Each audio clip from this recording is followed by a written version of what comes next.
Oh no!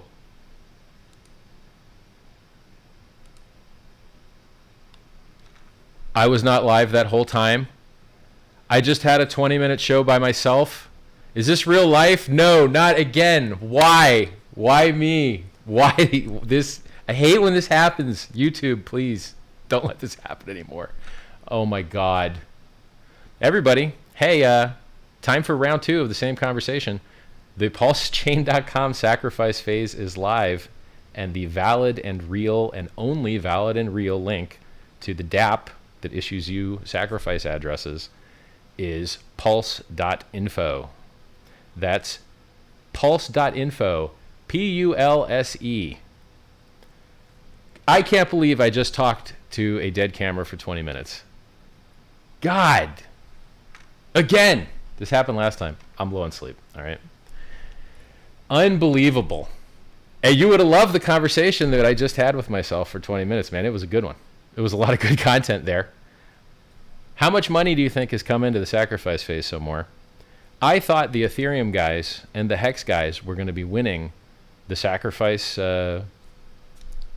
contest, so to speak.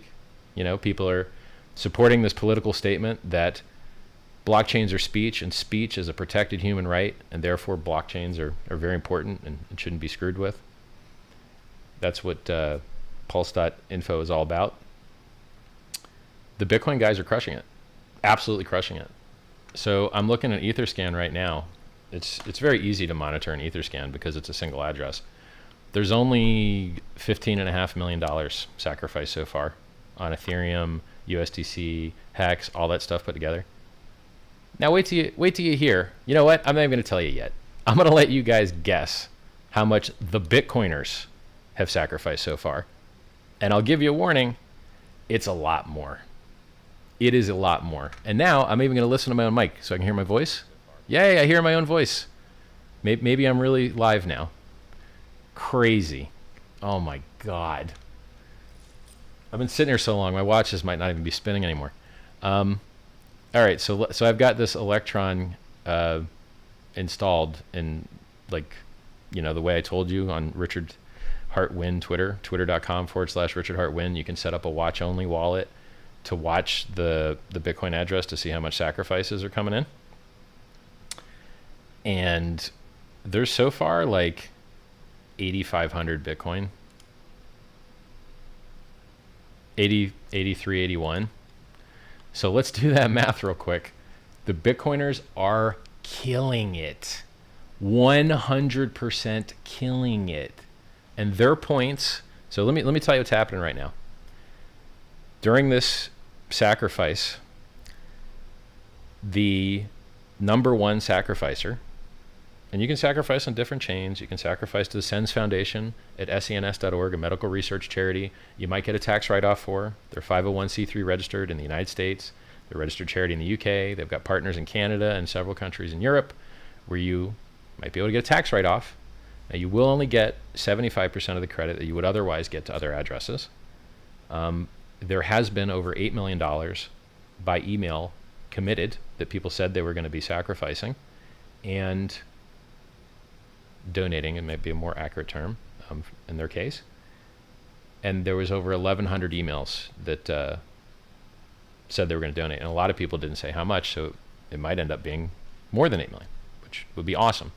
And the fact that I've already seen almost $300 million of Bitcoin coming makes me think people might want to save their own lives. They might want to invest in the medical research that might save them, their family, their loved ones, their pets.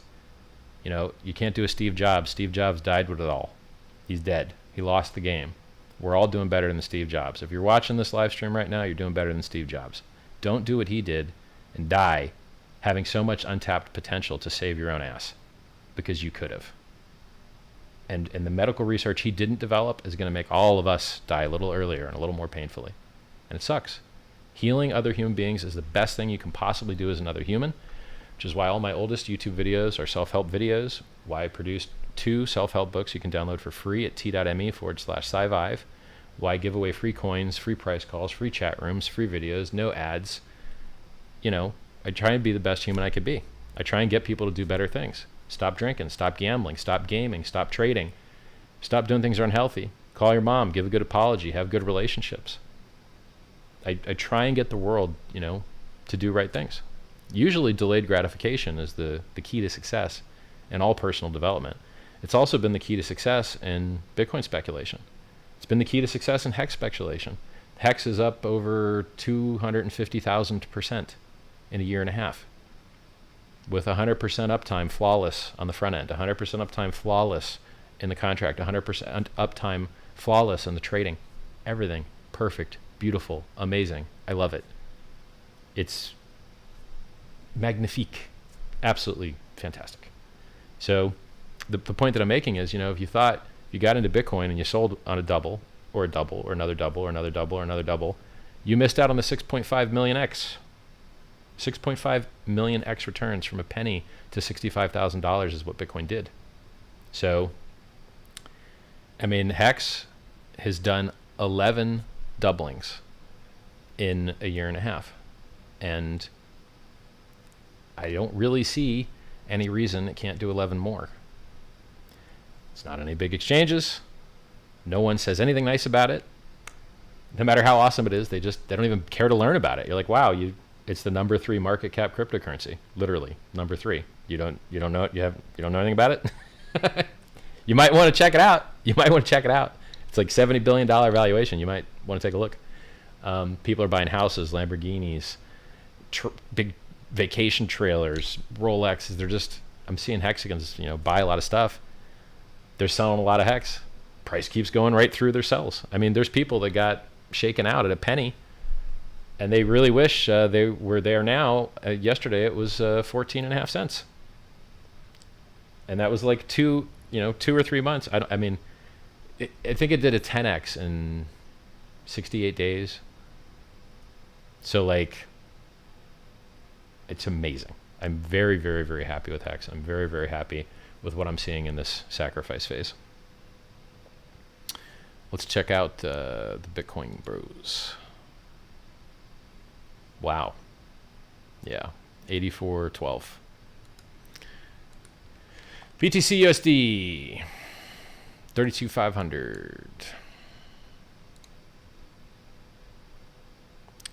Let's open up a chart here. 32,561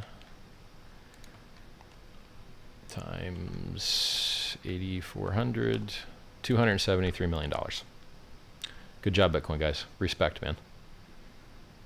Respect. Let's get some of these other links going. On the Ethereum address, 16.5 million, 17 million.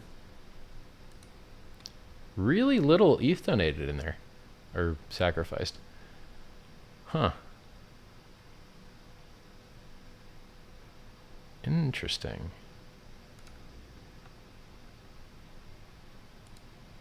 Yeah, you can find these links. They're on my Twitter, twitter.com/RichardHartWin.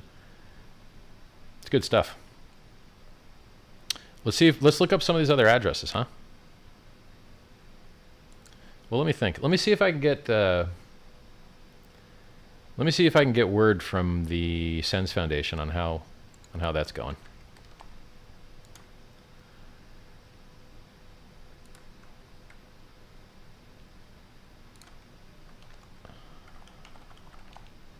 Well, actually, we can just monitor their addresses, right? So let's go to SENS.org. Oh, hold on a second. I'm getting all caps notices. Somebody says, oh no, it's not 300 million. I'm on MilliBits. No, it's 1,000 times less. Wrecked. I'm not used to using Bitcoin clients, and I forget they default to MilliBits now. Epic wrecked. Destroyed. Oh my God. Thanks, bro. Hey, yeah, it turns out that Electrum defaults to MilliBits now. I'm used to using Bitcoin clients back to when there was just Bitcoins. There was no MilliBits. That is pretty funny, man. Oh my God. I'm sorry. Guys, I'm super epic, super duper sorry. It's a good thing I published you the same ability to verify this data on chain in public Wow. Glad I didn't tweet it. Oh my God. Richard, how do we sacrifice USDT? Install MetaMask, go to Pulse.info, click Ethereum, and then you'll see the list of ERC20s. And then you're basically going to sacrifice your USDT on the Ethereum chain to the address that you see there, which for giggles, oh my God, so wrecked. Omega wrecked. That's crazy. Man. That is so funny. All right, well then let's do this math again. So it was 273 million divided by 1,000. Oh my God, it's crap. Okay, Bitcoin guys, you're getting crushed. There's only $273,000 of Bitcoin, not 273 million. So yes, the Ethereum bros are winning, as I thought they would be in the beginning, and I was shocked. I was like, what? Yeah, all right. My God. So there's only 273 grand of Bitcoin. That ain't much. And yeah, that's like nothing. And then, so let's focus on the Ethereum. Oh my God. So there's like 17 million of Ethereum, which I also don't think is that much. So let's see. Hilarious, man. Absolutely hilarious. God. Does the type of coin sacrifice make a difference? They're all going to get, where convenient, time-weighted average priced. So you're going to get like the USD equivalent, basically. So it's the best answer I got for you. It's okay, Richard, you're sleep deprived. Yeah, but this particular mistake seems like something that I would have made even not sleep deprived, because I'm just not used to millibits. Like no one uses. I've never written millibit. I've never seen anyone use the word millibit. It's just like, okay, the wallet has what I consider to be a weird default. Fine.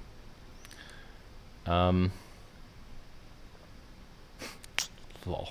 That was so funny. Let's go check some of these other chains, right?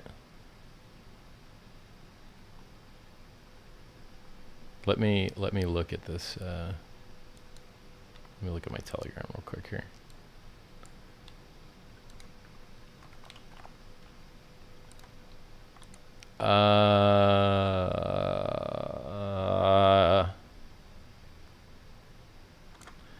Anything important in here?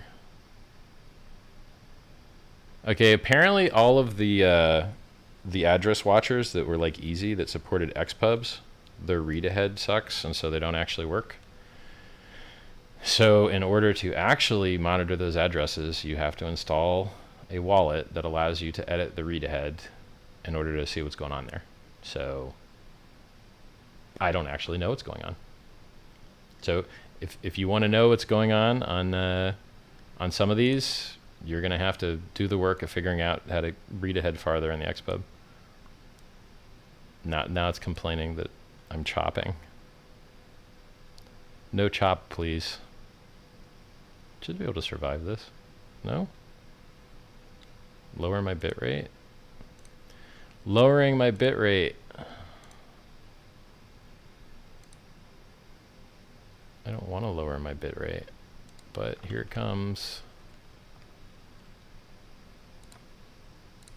Maybe this works. Maybe this helps. Did it? Don't know.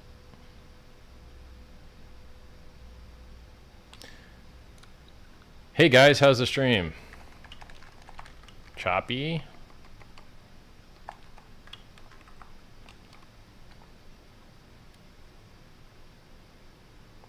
Somebody says, man, these coins wallets suck. Yes, they do. Dogecoin's wallet doesn't support HD, so you can't import an XPub into it. Litecoin's wallet doesn't support HD, so you can't import an XPub into it. Bitcoin Core might be able to import a watch-only XPub, maybe. Electrum can. Electron Cash or Bitcoin Cash can. The Monero monitoring stuff works fine. That was published. So their wallet's actually good. Their GUI wallet.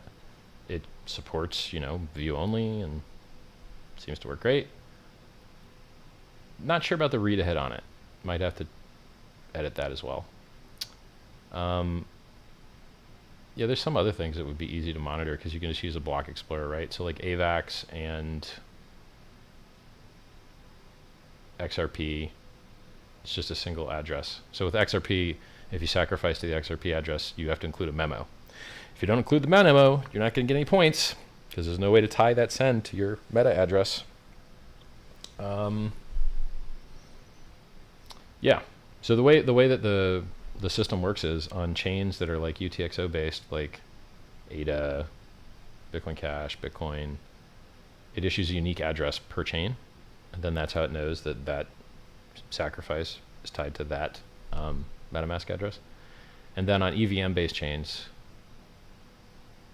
or chains that support memo like XRP, then the index that is provided is how XRP works. You include the index number that it provides you into the memo. And then on the EVM chains, you just see what address sent it. And then that's the easiest thing ever, right? So I think the devs are working on BSC and TRX because they're easy integrations, because they're also EVM chains. You don't have to derive new addresses and worry about SEC P256K curves and such. Or SEC P256K1, I believe, is the Bitcoin SHA-256 curve. Actually, I'm not even sure that's a SHA-256 curve. Sorry, that's just a curve that they use for their cryptography. SHA-256 is hashing. It is not cryptography. People get that wrong all the time. A hash function is not cryptography. Cryptography goes both ways. Encrypt, unencrypt. Hashing just goes one way. You know, I could teach you more about this stuff, but I don't think you're going to be able to make any money on it. Can I send hex to ETH network on PulseChain, or do you need to convert it first? There's going to be bridges, you know. So other, you know, Google, just wait, right? So the next thing that the devs are working on is publishing the public testnet, which will allow everybody to see the code and how awesome and high quality it is. And the devs have already given commits and improvements to the mainnet geth.exe, which everyone uses. People are like, oh, it's not an exe, whatever, you know. Geth, the binary that is the entire Ethereum network, it's 90% of the network. Our team has already improved that code, and those commits have already been accepted and merged into the main, and we made Ethereum better. It's very likely that we'll continue to make Ethereum better. So let's reduce Ethereum's fees by removing some load from it. Let's re-enable some use cases that are priced out. Let's stop polluting the environment by having energy waste. Proof of stake works fine. Works better than fine.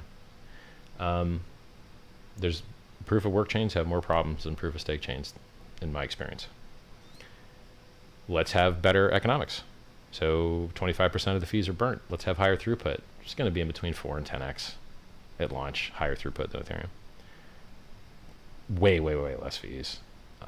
And then let's talk about rewarding people to hold and rewarding stakers.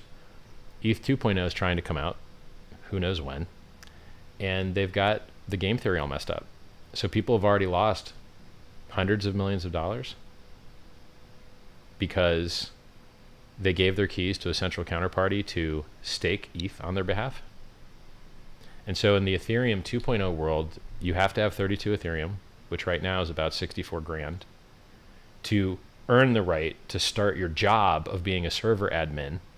And then if you mess up being a server admin, or you get a cosmic ray that causes a bit flip, or you have downtime on your server, you get slashed and lose money.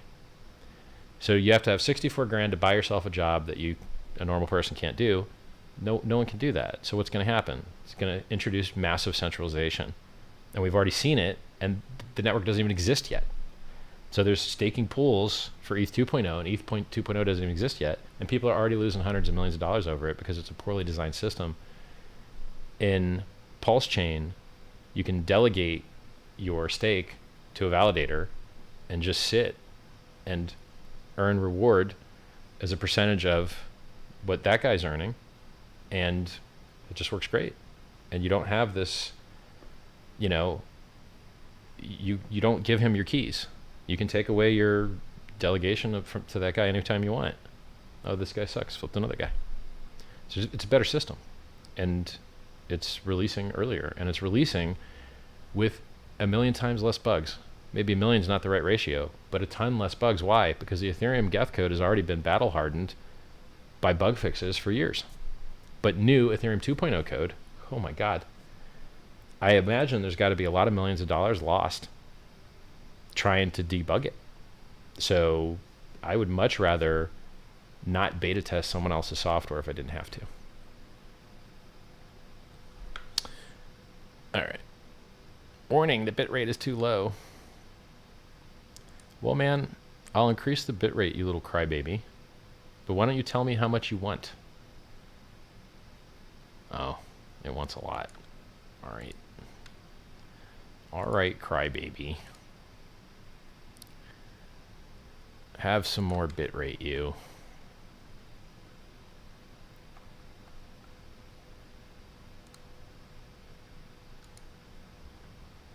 Let's see what that does. That doesn't look good. It looks like I might have put too many zeros in there.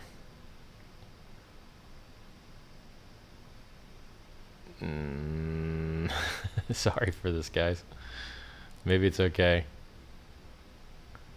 No, I think I put too many zeros.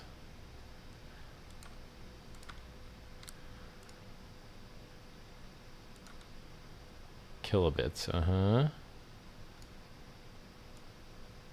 So this is, yeah, that's too many zeros.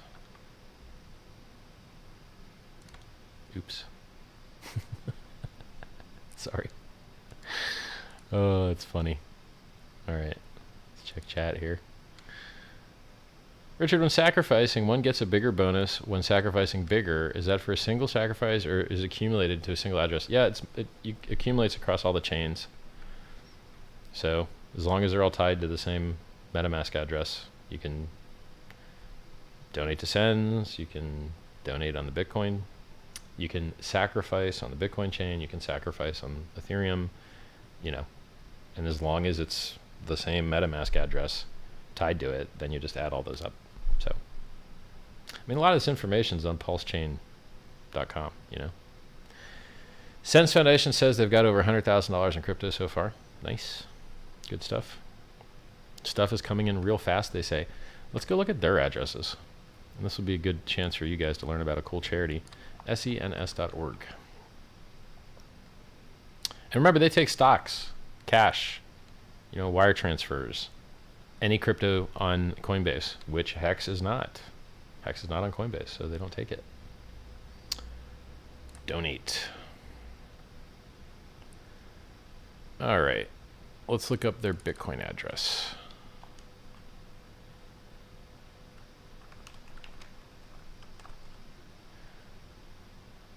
Nope, that's not the right address, but whatever, it'll do. So these guys have got...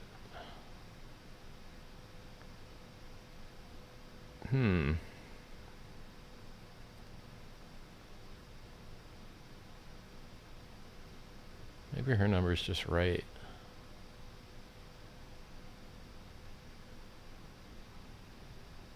One Bitcoin, 6 Bitcoin, 0.15. I mean, that's more than what she said, right? Yeah, that's more than what she said. Calc. So 1.15 plus...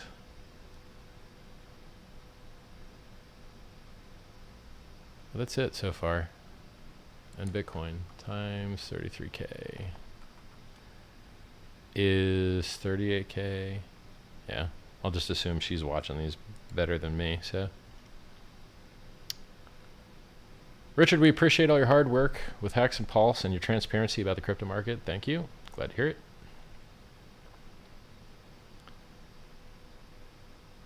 I'm going to look at my own stream for a second here, guys. Make sure it doesn't suck too bad. This bitrate looks pretty bad. This looks pretty garbage. This does not look good. But I'm afraid if I mess around with connections, it's going to drop the stream. I'd rather just keep the stream up and have it pixelated. So I guess that's where we're at.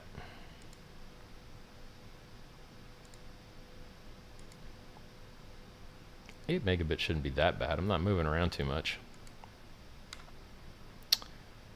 All right. Why aren't the watches spinning? Unwatchable. Hey, that's a pun. That's a pun right there. They're hitting them with the puns.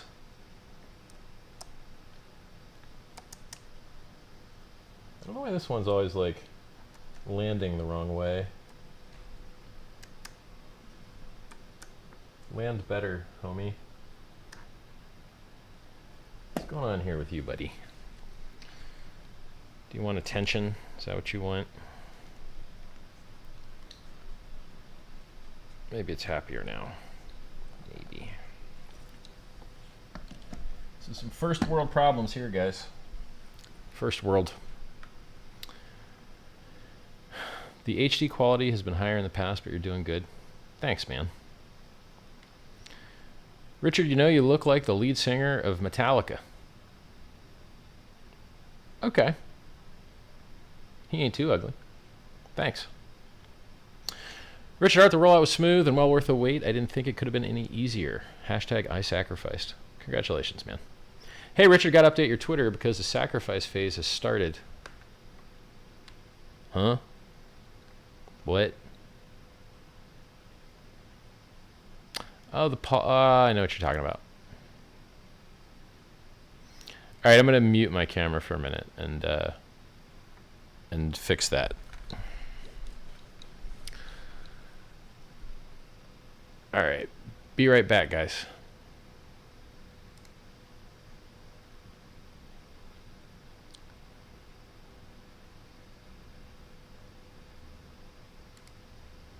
Yep, I'm still here. I'm just gonna fix this Twitter problem.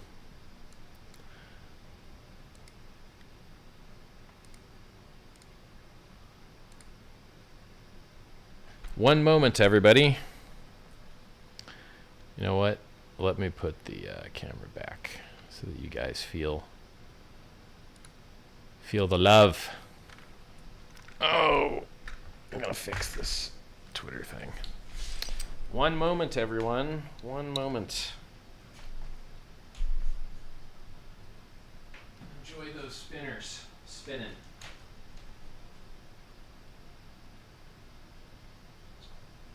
You guys can think of some awesome, good questions from me while you're sitting there.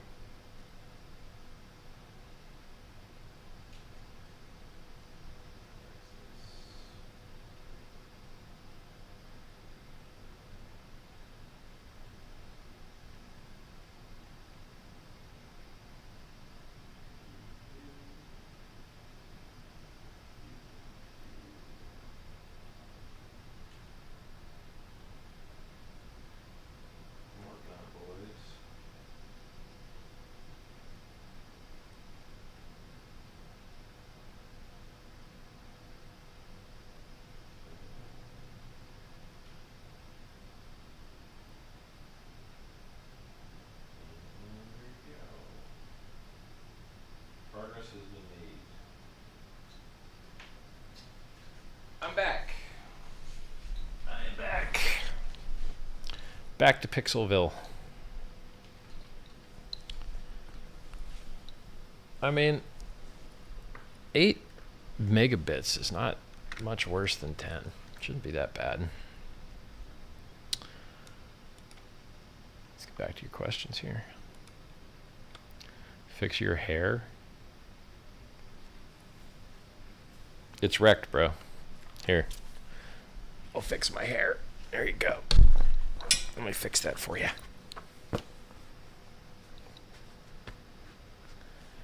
Fixed hair. There you go.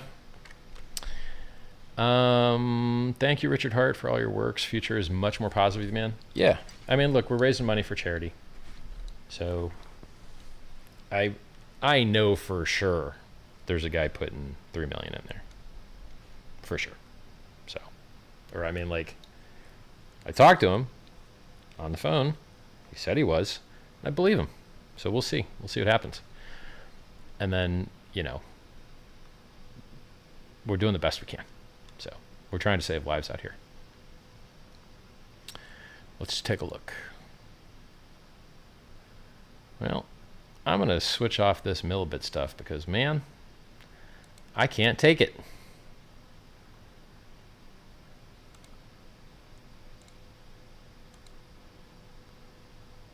Okay.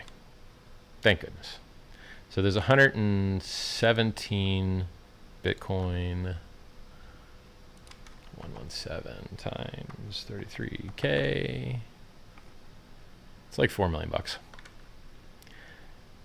But now I'm going to check my math, man. Since we had this off by 1,000x debacle earlier. Oh my God. Whoa. Okay. Yeah, those are units of Bitcoin. 117.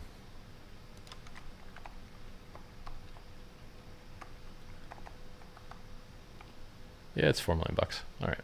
So Bitcoin guys, they're in the game. They're in the game. 4 million bucks from the Bitcoin boys.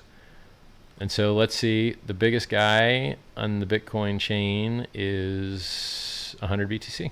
All right. And let's check the ETH chain. See where their team's going to line up in the auditorium. 21 million. 21 million so far. 18 million on Hex, 1.3 million USDC, 300K USDT, 14K DAI, 10K wrap Bitcoin, and 642 ETH, which is about 1.2 million. Yep. So next stage is probably going to see whether, I mean, I know it's being worked on, add BSC and TRX for Sacrifice chain enabling, or to enable their chains to be valid for Sacrifice, and release public testnet with the code. So the code's running, validator screen's done, penalties are there, it's all running, but on private testnet. Got to release that to the public. So maybe next week, maybe the next couple days, could be tomorrow. We'll see. Oh, it's funny. Somebody just asked about the public testnet. Well, hey, I actually just answered it. So cool. Will be enjoyable. Hey, you know what I haven't looked at? The hex price. Let's go take a look. This ought to be fun. Hex price looks amazing. Yep, that is a beautiful, beautiful hex price. The price made a new all-time high today. And now hex is up in 556, 557 days, 261,481%. Before staking. And with staking, if you had a 10-year stake, you got over double. If you had if you were there for big payday on November 19th, you got at least 30% payout just for being staked that one day. So yeah, if you think 2,614x is a lot, wait till you measure it with the rewards from staking. It is amazing. And that's the reason you see Hexicans buying Lamborghinis, McLarens, Maybachs, big vacation trailers, Rolexes. I guess that's the coolest stuff I've seen so far. Yeah. Vacations for their family. People are buying their mom's cars. Some guy bought his 3 kids 3 Tesla Model 3s. Light the candles. I'll light these candles at $1 on Hex. That's the next time I'm light. Yeah.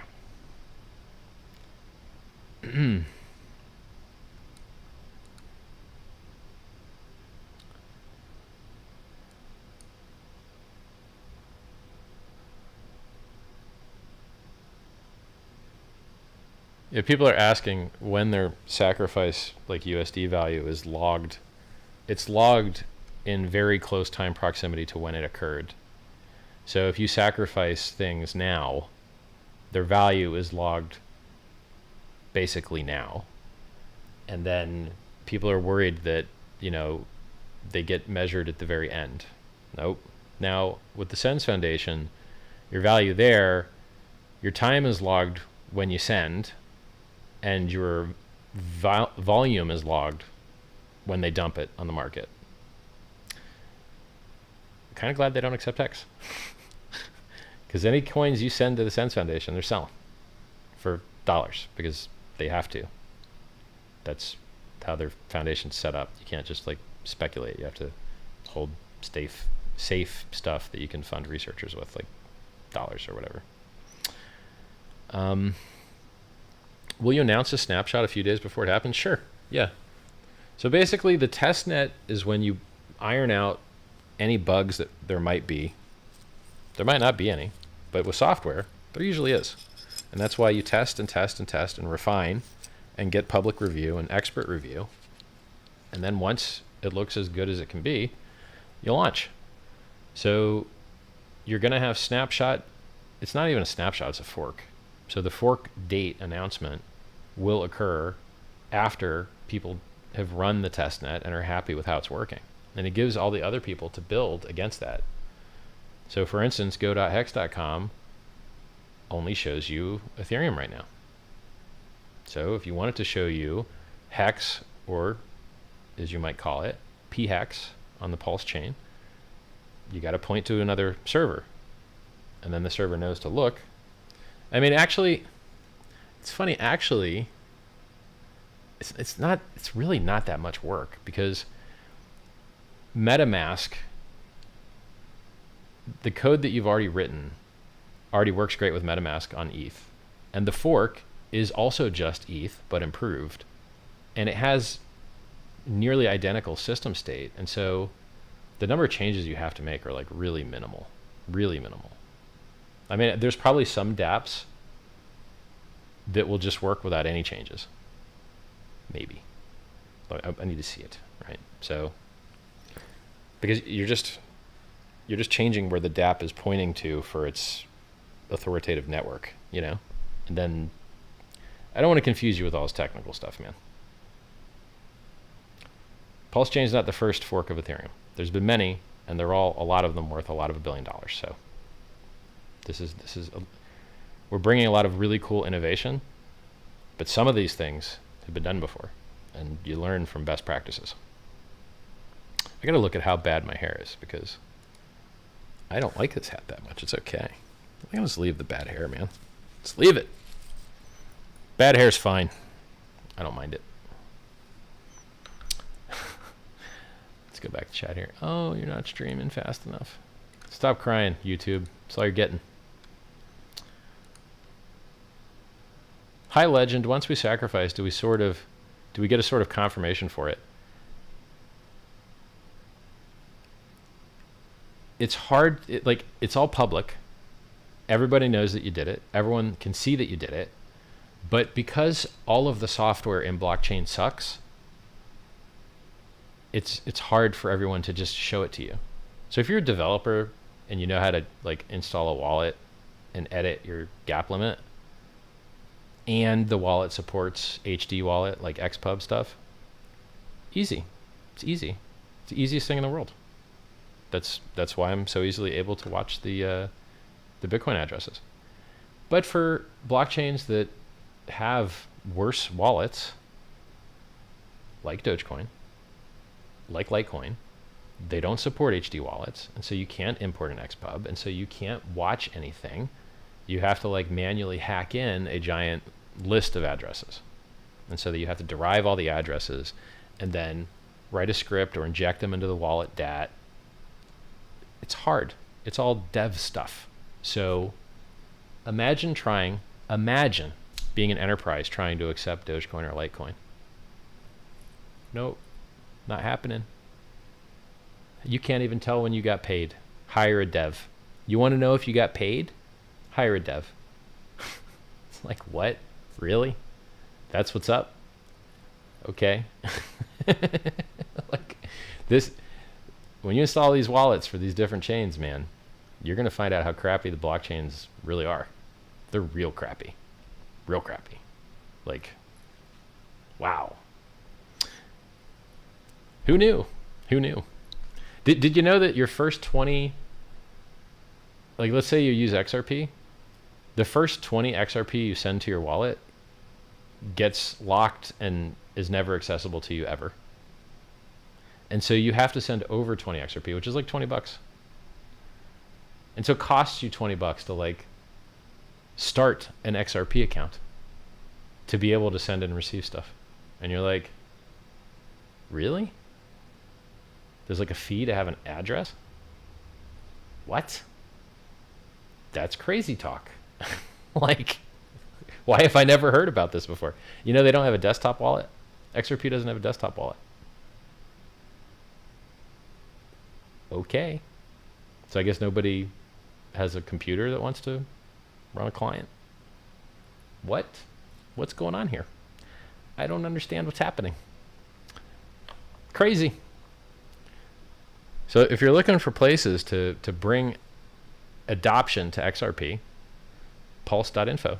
If you want to bring adoption to Bitcoin Cash, Pulse.info. If you want to bring adoption to Bitcoin, Pulse.info, because you can use your coins as a payment network. There's some adoption for you, man. AVAX, Dogecoin, Litecoin, come get some adoption. We got adoption for you. Somebody says, wished I had known about... Well, let's go look at the hex price, right? For fun. Can I use my Trust wallet to send tokens? I don't know. I don't know, man. Why don't you just install Metamask, send them from Trust to Meta, and then use Meta because it's tested. Maybe you can use Trust. I don't know. Is volume logged per transaction or per address? Both. So you know, there's a ranking now that you can know. If you know all the chains and you know all the sacrifices, then you know which address is top dog already. Almost. You'd have to...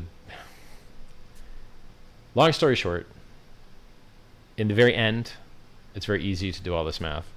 In the earlier phase, it's a little bit harder because, as I said, it's hard to watch these addresses.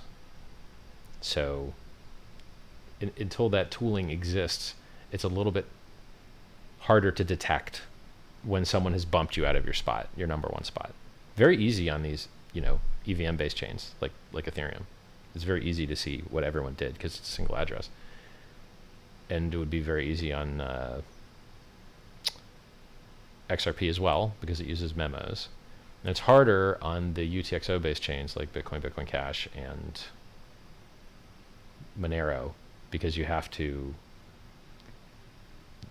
guess, or we could just like dump the DB and give everybody the index to transaction table, and then everyone could just do the math in real time. Maybe we'll do that, right? Because we need to publish all these things anyway for audit to make sure that like nobody got what they shouldn't have. Everybody got what they should. So you've got to publish all the logs of, this address was tied to this transaction on this chain. This address was tied to this transaction on this chain. And this was the time and value. And the SENS Foundation said that they dumped this guy's stuff for this, and it came in when he sent it there. And then you combine it all at the very end, and then you do the sort where the biggest guys, the biggest sacrificers, team of points, sits in the front row and pushes everybody else back. And then they get the best deal, the best seats, the best bonuses. And then everybody else, gets less. So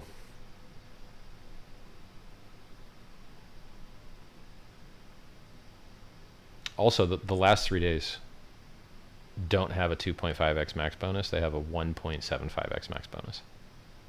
So instead of 150% extra, you're getting 75% extra. And it's flat. So there's no auditorium for those 3 days. Let's go look at the prices. Richard, please, why does my hex sacrifice keep failing? Go look on Etherscan, man. It will tell you. Go on Etherscan, paste your address in there. It'll show you the error of the last transaction. My guess is that you've got other pending transactions that haven't gone through. And in Ethereum, they can only go in order one by one. So if you go to hex.com, or rather t.me/HEXCrypto, and type !stuck, it'll give you a link to a guide that tells you how to unstick transactions, and then you'll be free to transact normally again. This is usually because people try and be cheap with gas, and then they have a transaction that didn't go through, and now they can't make any more transactions, because until that one goes through, no other one will go through. So all your transactions in order, there's a nonce, N-O-N-C-E, that, you know, it iterates through. And so you basically have to go and speed up the one that's stuck. So like if you're in MetaMask, you can see your transactions, and you go to the oldest one, and you click speed up, and then you pick a fee that's at least 10% higher. Maybe use etherscan.io/gas tracker. It'll tell you what a good rate is, or you could just trust what MetaMask tells you. You know, click advanced, click fast, and that will probably unstick you. Or your MetaMask could be screwed and you just need to reset it. It's much less common, but it is a possibility. So, you know, settings, advanced, reset, and I think you lose your transaction like history, maybe, but you know, you can transact again and all your stuff's still there. And I don't know whether you have to go through and like click new account over and over again for it to like regenerate all your accounts or not. I can't remember, but just Google it, man. Stuck Ethereum transaction, Google it. You're going to get all the results you want.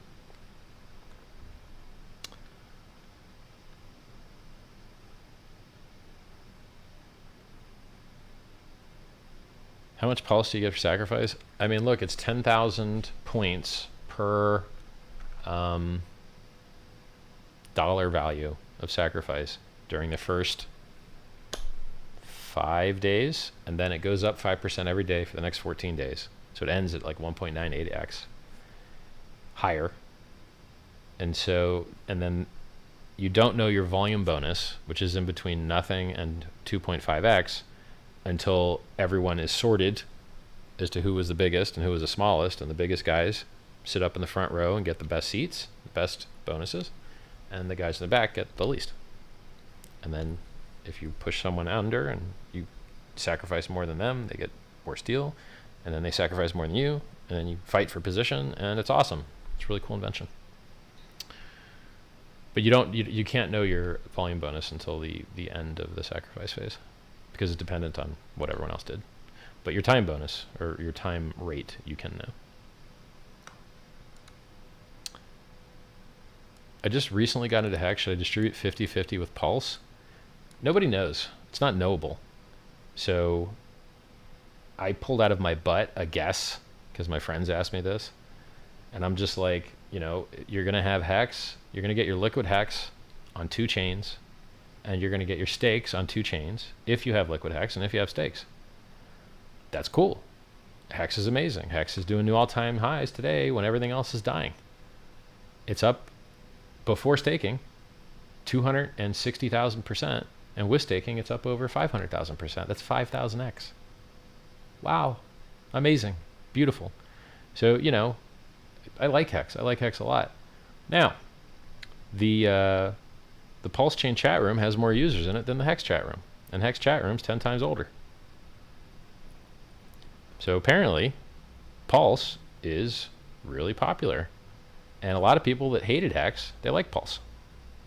And I mean, big names, guys that have founded other very large, very successful cryptocurrencies, said to me over the phone, you know, I didn't like Hex so much, it wasn't as interesting, but this PulseChain thing is really interesting. And I like that, you know. There's people that even say bad things about Hex on Twitter, but they like Pulse. So it's a different value proposition. I think it's much easier for people to understand Pulse. So much easier. Oh, so it's Ethereum, but it comes with system state, so there's 10,000 new coins, and it burns coins, and it has no inflation, and it doesn't blow up the environment by just paying miners to dump the price to buy electricity. Yeah, they get that. They understand it. Understanding Hex, a lot harder, because it's the first of its kind. There's nothing else like it. So yeah, it's way harder for people to understand that. So understanding, we're going to beat Ethereum 2.0 to market with more battle-tested, safer software and better game theory. They get that. They're like, yeah, that's awesome. So I just pulled out of my butt the idea of 1/3 Hex and 2/3 Sacrifice. But that number's pulled right out of my butt. Because, yeah, nobody knows.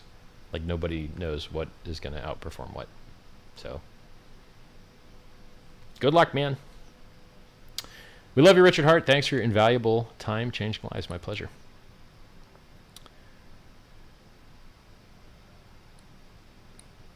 Price of Pulse at launch, 0.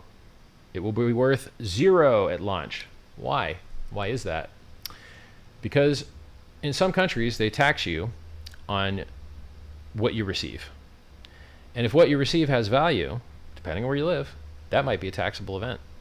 And so it's really awesome if, similar to Satoshi, you get something that's worth nothing, and then it goes up to a lot of value. Well, that's not a taxable event. You just have unrealized capital gains. And capital gains are a wonderful rate. Now, I'm not an accountant, not a lawyer. Consult your own professionals. But, the logic seems pretty simple. Satoshi didn't get a bill in the mail when he started Bitcoin. He didn't get a bill in the mail now that he's got 1 million Bitcoin worth $30 billion. He's just got $30 billion of value sitting there. So it's really nice to get your coins at 0 value. Really, really, really nice. Smart. Yeah. So both the ERC20s and Pulse should launch at 0 value.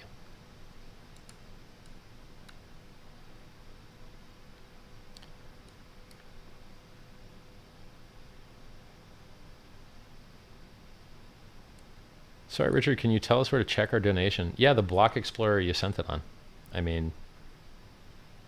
You know that you sent it. You can look on the Block Explorer and see that it was sent. You should be good to go. Now, if you want to do advanced things, I wrote guides like how to watch the Bitcoin one, for instance, using an Electrum watch-only wallet.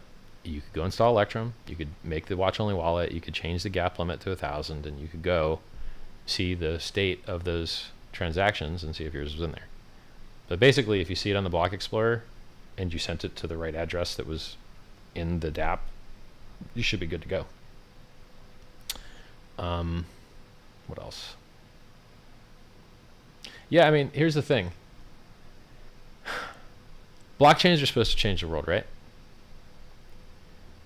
So why is it that you have to have a developer build anything for you to be able to use them? So should it be this hard to just watch some addresses to see if they've been paid? Nope. No, it shouldn't be this hard. Shouldn't someone have already written this code? Yeah. Yep. Yeah, they should have. Blockchains are open source software. So most of them. If you want to see Ethereum, or rather, Ethereum's working fine, minus the fees. If you want to see Litecoin get better, well, go fix it. It's open source software. Go fix it. Charlie Lee says that he's going to do development, and then he doesn't do it. Shady. Disgusting. I do the opposite. I make you no promises whatsoever. And then when things are awesome, you're like, oh my God, how great. How great is that? Awesome with no stupid selling of fake promises. If you want Dogecoin to be better, go make it better. So I can tell you that Bitcoin's tooling and infrastructure and Bitcoin caches are way better than Dogecoin and Litecoins. Period. And if you are a member of those communities and you're a dev, go fix your crap, man. It sucks. It don't work right. Please. You know? Because if you really want adoption, I'm telling you, you can't, no business can adopt this as it is. As a business owner, which I've been multiple times, I've owned 10 different businesses. I need a piece of software I can double click an exe and run it and batch send. And then if I pay employees, I can't have all my employees know what my other employees are making. And I need to be able to receive a bunch of payments from my customers, period. And I need to be able to watch the addresses to see if I got paid. And if I can't do that, if I can't double click an exe and do that, what am I going to go hire a dev team to go try and like fix Litecoin and Dogecoin's wallet so that I could like have it for my electronics store? No, you can't do that, man. This stuff's been around for years and years and years and years and years now, and there's really no reason for it to be as bad as it is, other than it's the tragedy of the commons. That's why in a lot of blockchains you don't get any progress. It's crazy. Nice haircut, Richard. Really? Thanks, man. One guy said it sucked. You say it's good. Your Twitter says Sacrifice has not started yet. So you just want me to delete the tweet. Fine. Okay. I'm going to go delete the tweet. But once again, I'm going to be blanking out my well, no, I could leave the camera. Oh, here we go. Deleting the tweet. Oh, don't fall, buddy. This is a really heavy keyboard setup here. You stay on the table. All right, everybody. Here's me. Here's chat. Let's see if some more Bitcoin came in. 119 Bitcoin. It's like, I don't know, $500,000 maybe? Is that right? No, it's got to be more than that. How much is 119 times 33K? $4 million. All right, I'm gonna go delete this tweet that I've received a few complaints on. One moment. I can leave this maybe. I think I can leave this.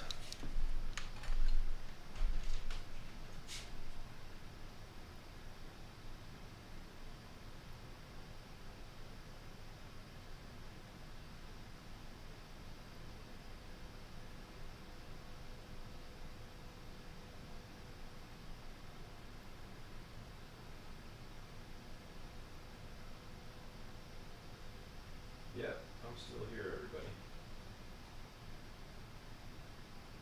I'm just making the world a better place.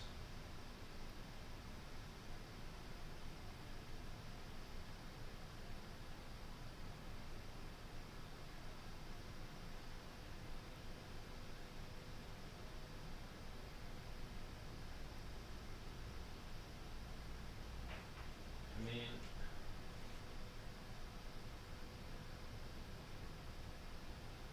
I'm really seeing this tweet, homies. Someone in Telegram want to link me to this tweet that apparently says the sacrifice phase has not started.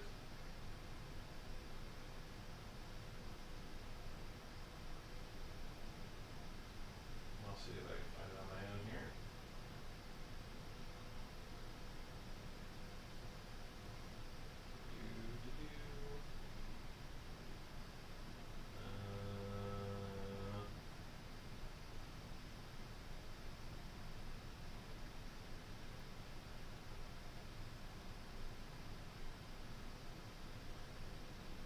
Alright. I see a post from 3 days ago with one like. Is this the post?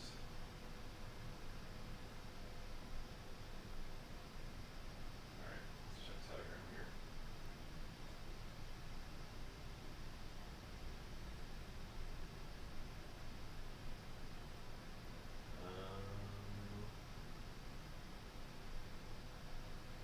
None of you guys have messaged me this Twitter link here, guys.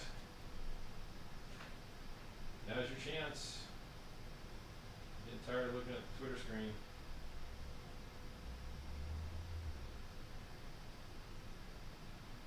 Yeah, I'm just going to assume you guys made a boo-boo, because I don't see no problems here. Check one last place.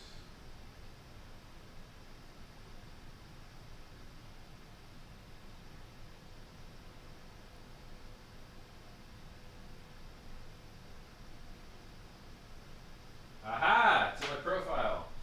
Thank you, Ace of All Trading on Twitter, for responding in a timely manner to my request for more information. I appreciate it. Sacrifice has started. It is live. How about that?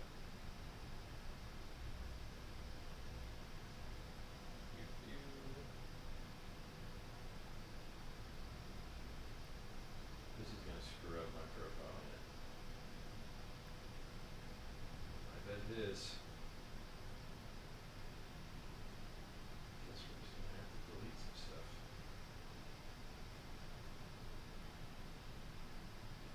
One moment, guys. I'm working on it.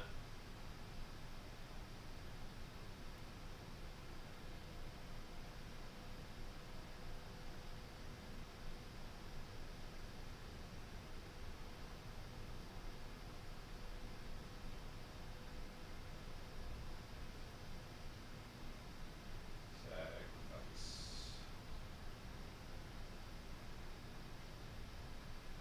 Pulse.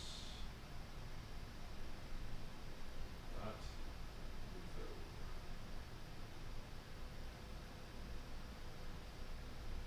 go.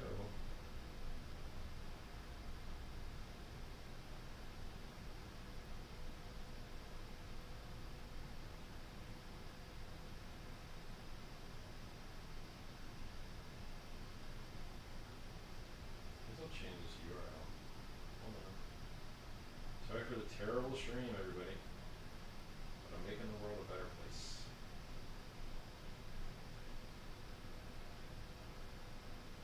Let's do it. Alright. You know what? I'm going to change one. No, too much work. Too much work. That's as much as I'm fixing. Oh, I appreciate the help there, guys. I do. I got to tell you, I'm a pretty busy boy. A lot of stuff going on. Lot of stuff. All right. Bitcoin, 119. Is that where we left off last time? 4 million.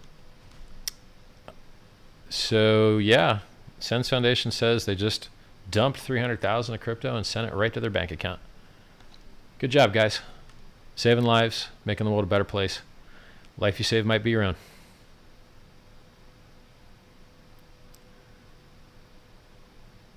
Oh, getting more notices here.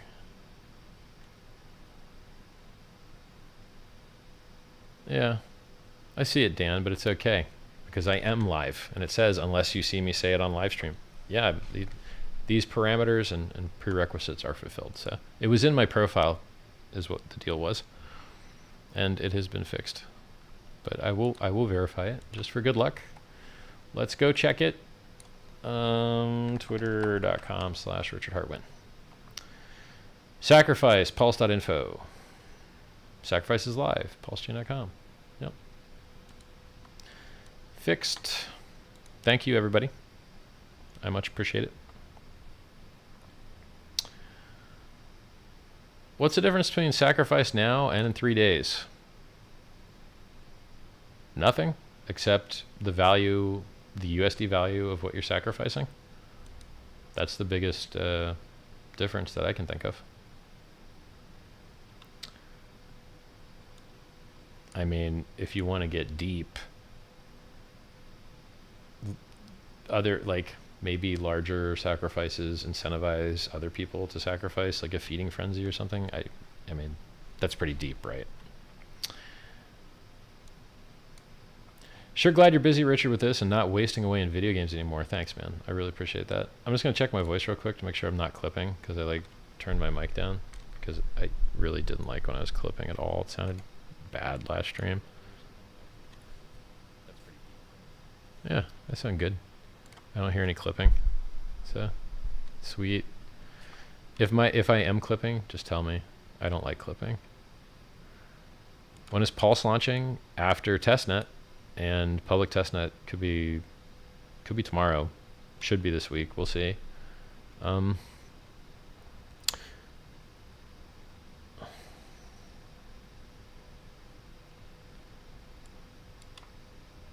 Do people just not read the FAQ? I guess. I mean, I don't think Pulse has a labeled FAQ. Hex does. Pulse does have a lot of information published about it. So you cannot sacrifice your staked hex? No. No.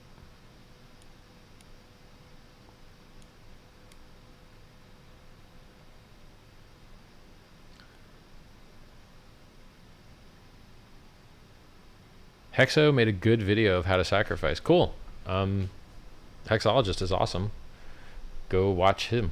He's great. Hexologist. HEXOLOGIST. Hexologist. You know, for giggles, I'm going to try raising my bitrate. And then it'll probably suck, and I'll probably have to flip it back. But hey, got to try, right? Got to try. Let's see what happens. Let's reset the old counter here. Yeah, so far so good. So far so good. Let's check the addresses. 119 Bitcoin and... Is anything new to SENS Foundation here? Ooh, that's a big one. Somebody just sent a lot of money to SENS Foundation. Nice. 21 Bitcoin.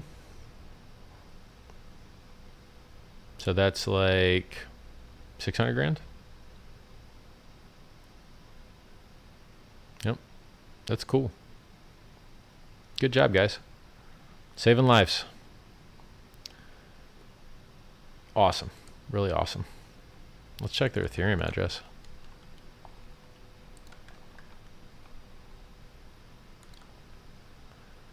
Not found. Pay something wrong?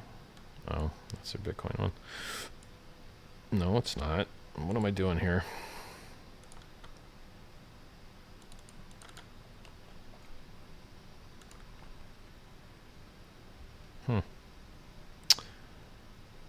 Yeah, they've got...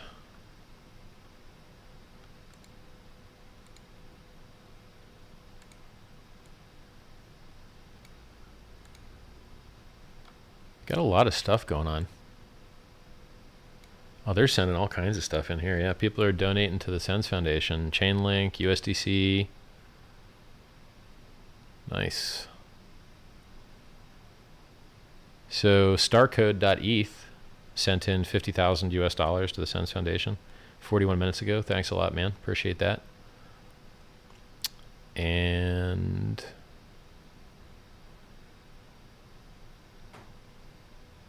I think those are the biggest ones. Yeah, so I think they got more in Bitcoin than, I mean, yeah, so far. Early days, early days. It's good to see people supporting SENS.org, saving lives. So let's drop this one here. Yep, hey, look at that. My stream's all fixed. Ain't that beautiful? We got 2K watching. Why don't we have 2K likes? Hey, guys. Smash the likes. When is the airdrop? The airdrop is at the fork. I mean, the terminology is... It's not perfect. So it's a fork. But the end result is you end up with access to tons and tons and tons of new free coins. So airdrop, fork, similar, but different. Hey, Richard, looking good, bro. Yeah, I've lost like 12 pounds so far. So, yay. It's progress. I went from like 263.5, so fat, to 249. So I guess that's like 14 pounds. It's progress, man. I am still way too big, so let's keep making progress. Hello from Wyoming. Thanks, man. Where to buy Hex? Try hex.com/buy and stake. It's got good instructions. Somebody says they have a separate USDC wallet. Okay. Let's go look. Donate. List of currencies.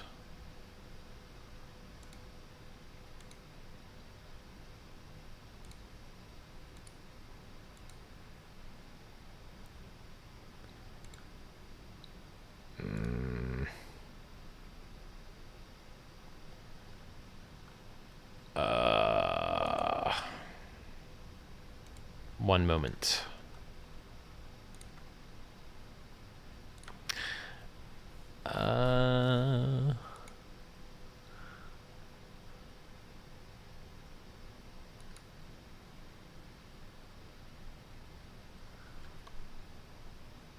Checking out their USDC address here.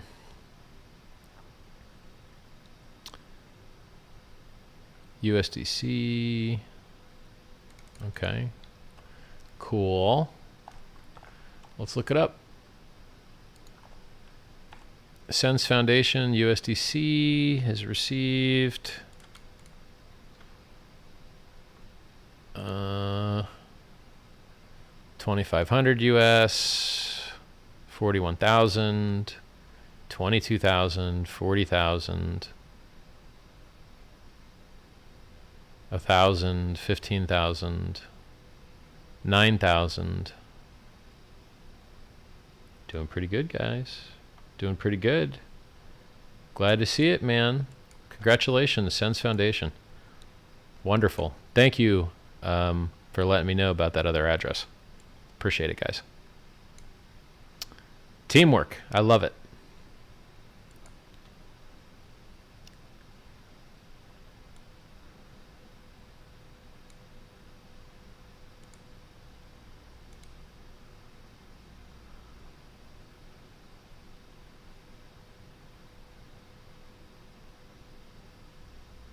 When can we expect a $10,000 Bitcoin? I mean, look, if it does what it did last time, I'll measure it for you.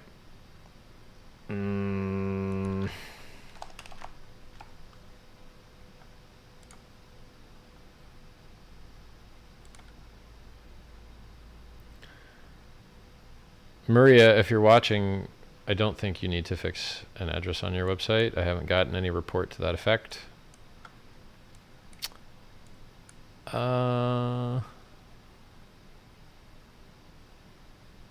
So last time, the bottom was, well, I mean, I already have this memorized. It was like a 365 day to the day dip. Now let's see how good my memory is. Really good. It's really good. It's 364, and then did I measure the exact bottom of the right wick? There we go. I'm on the daily chart, and this is 363. So that's a real good memory.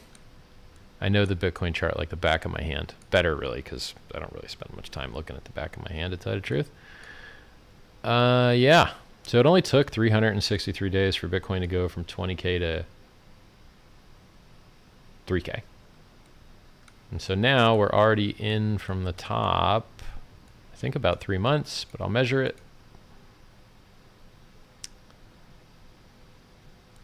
I wish I was on my real computer. This chart sucks. Okay. Right now we are 91 days from Bitcoin's all-time high at 65,000. My memory is good.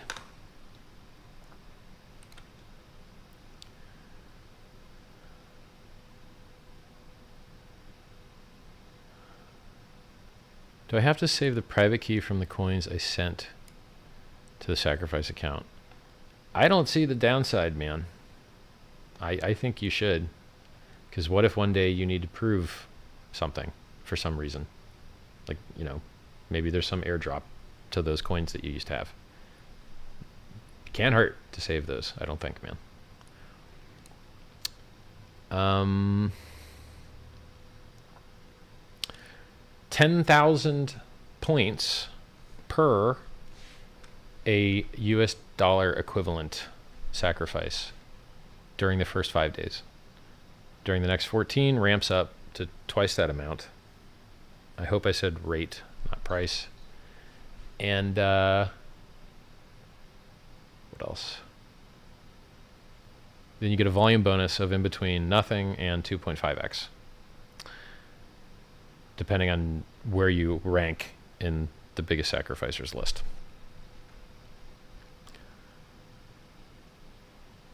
Oh, and if the supply isn't 10,000x higher than Ethereum's, then everyone just gets bonus coins pro rata, you know, because we want the Ethereum guys to get diluted. And I mean, look, you're getting 10,000 plus new coins for free. You're getting diluted if you're an ETH holder. You want to be a Pulse whale? Hold an ETH ain't gonna do it for you.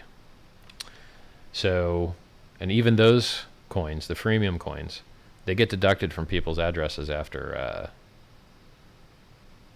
can't remember if it was 30 days or 90 days. I have to check the docs. Might be 30 days even. I think it's 30. Because you don't want people that were apathetic and lazy and not there to help to just sit and fall asleep and then one day come and dump the price because they just found out that by being dumb they were really wealthy. You're like, that you don't want to reward that, you know. You want to reward people that deserve stuff. You don't want to reward people that did the opposite of deserving stuff. So Richard, I'd like to send about $100,000 USDC. Would it be better to send USDC or to buy Hex on a dip and contribute when it pumped? Timing markets is hard, man. So if you were to ask me 2 months ago what the Hex price would be now, I would tell you I have no idea. Because it's not knowable. I know the design is amazing. I know the community is amazing. I know the metrics are amazing. I know the performance is amazing. But you don't know when some whale is going to dump his stack or when some whale is going to buy a bunch. Now, I will say, I've talked to some people that I've verified have a lot of money. And they said that they were going to participate in the sacrifice and get some Hex. A lot of it. So, you know, who knows if they really will, or who knows if they already did. You know, I don't have the time to eyeball the chart and every trade like the guys in Hex Trading do. So if you go to t.me/Hex Trading, you know, big guy sells a bunch. They've already looked it up. They already know whether he has stakes, whether he usually sells, whether he rebuys, whether he's a bad trader who's lost on trades in the past. They have it all on lock. They've been doing it for 2 years now, eyeballing everything, you know? So if I see price movement, I go to t.me/Hex Trading and I look to see what's going on, because that's the easiest way to do it. Those guys are on top of it over there. They've got the time for it. And it's a community, right? So you can be a member of that community. And if you're like whale watching, it's a really wonderful place to do it. t.me/Hex Trading.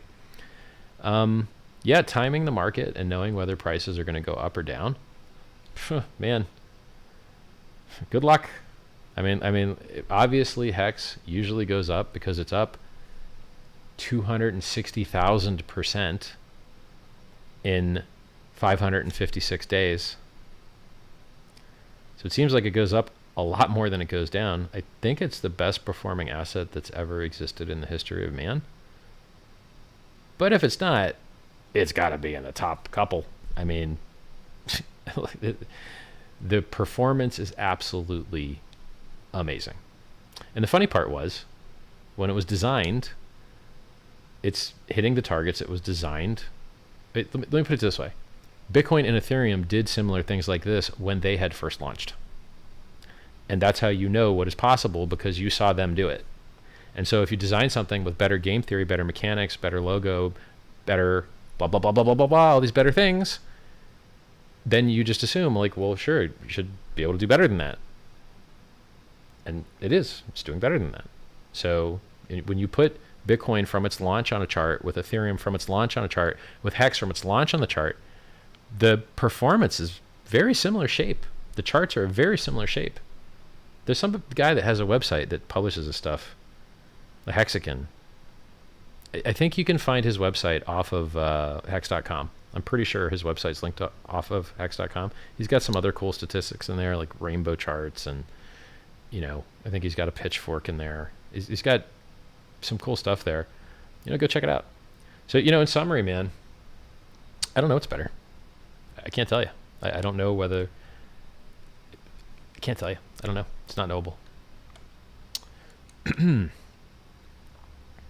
I do know that the rate by which your sacrifice gets points goes down by half on day 14 after these first 5 days. So I know that. Like, I know that your USD valued sacrifice will get less points within 5 days. So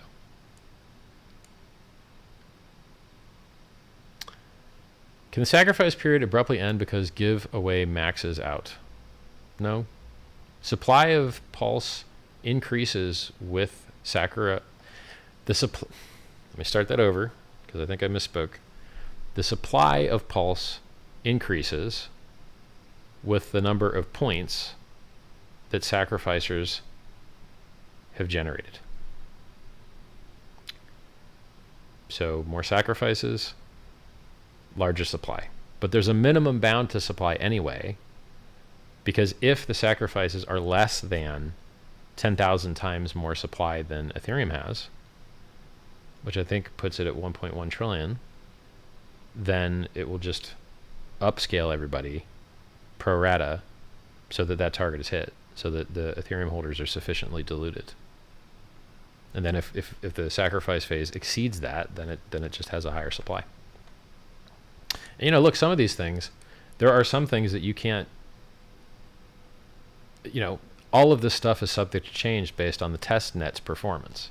So if for some reason the database doesn't like having 1.1 trillion units, well, then you're like, okay, what do we do here to make the database happy? What do we do here to make the software reliable? So there's some things that you just have to wait until testing shows you, yeah, these number of units is cool. You know what I'm saying?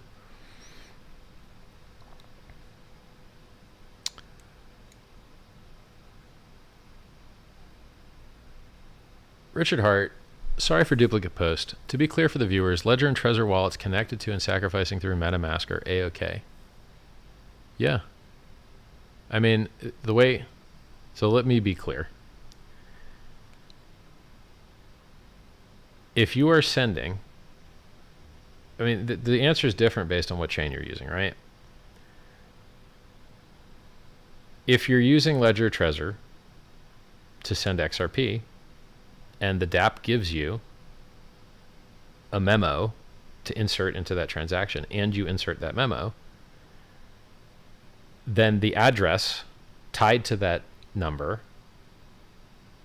is going to get the points for that transaction that's on the blockchain. And since you're the one that connected to the dApp with MetaMask, you obviously are one that has the keys to be able to use that account in MetaMask.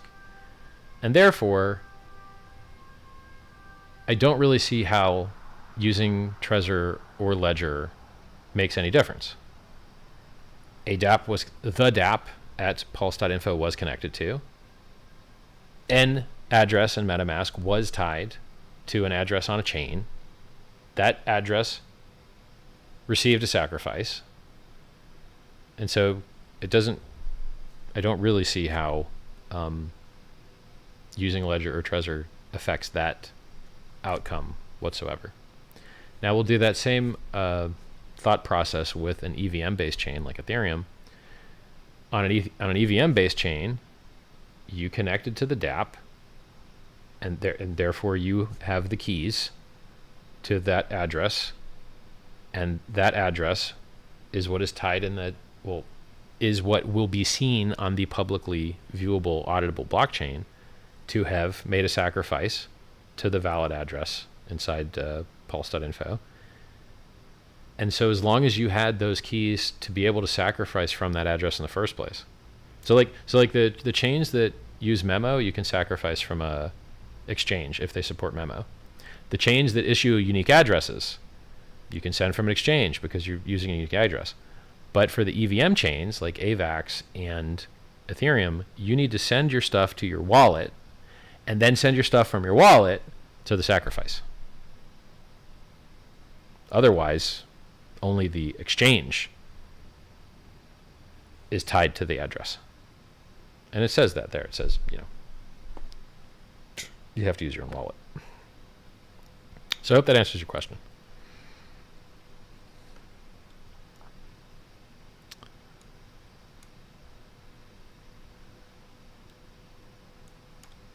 There's a hack on Android that needs to be done for address to show. Okay.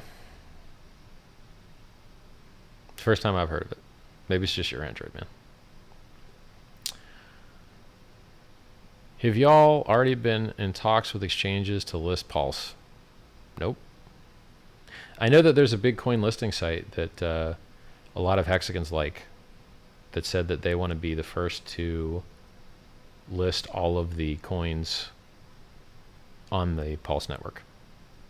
And so they're just waiting for testnet endpoints to start pulling market data. So that's cool. I like that.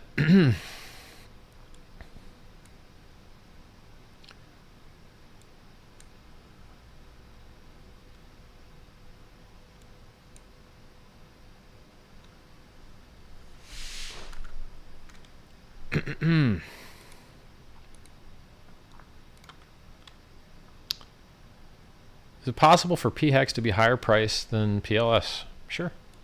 Yep.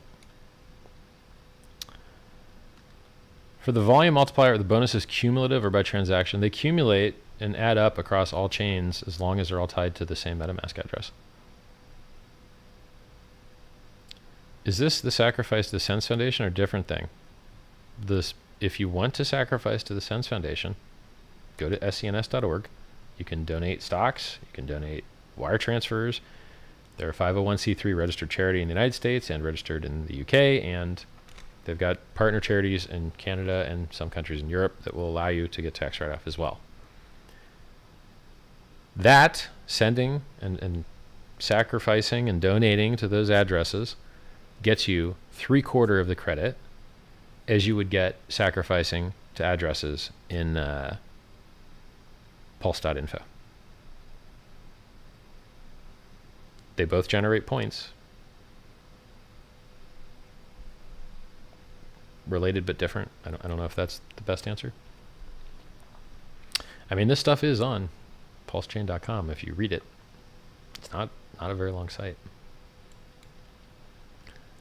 Somebody says, I'm going to make a new song called All Time High Lol. Let's go check it.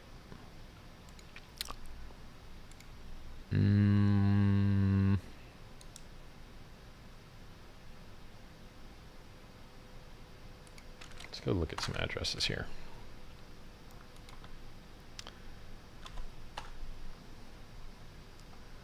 SENS Foundation got another 6 Bitcoin since last we checked. That's $180,000 to charity for medical research. Thanks a lot, guys. Good job. And the Ethereum sacrifice address is just lost somewhere. Where is it? Cool. There we go. 31 million plus about 1.7 million. I guess we're at like 33 million. I think there's 33 million on the Ethereum chain sacrifice so far. 27 million of which is Hex. And on Bitcoin, 121 Bitcoin. Let's do that math. It's probably still around 4 million is my guess. Yep, 4 million still. So Ethereum chain is ahead of the Bitcoin chain here in the sacrifice. I wish I could check those other chains, guys. But you know why I can't? Because all of you guys in those other communities of those chains have not done your job. You guys need to make your chains usable by people. Please. It shouldn't be this hard to watch some addresses, man. It shouldn't. It's easy in Monero. It's easy in Bitcoin Cash. It's easy in Bitcoin. Come on, other guys. Come on. Upgrade your wallets, man. Or drop the narrative that you're ever going to get used for like actual use. Like, please.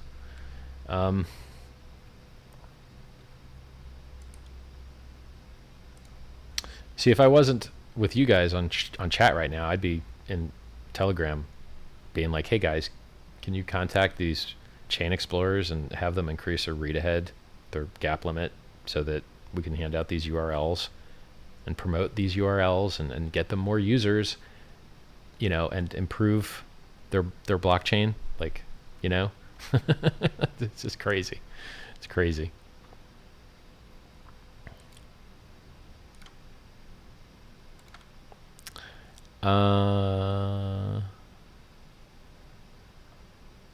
Yeah, these guys are getting a lot of money.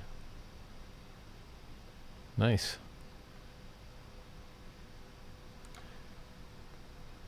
Running total, please. All right. You guys like these watches spinning, don't you? You like to see these springs tight.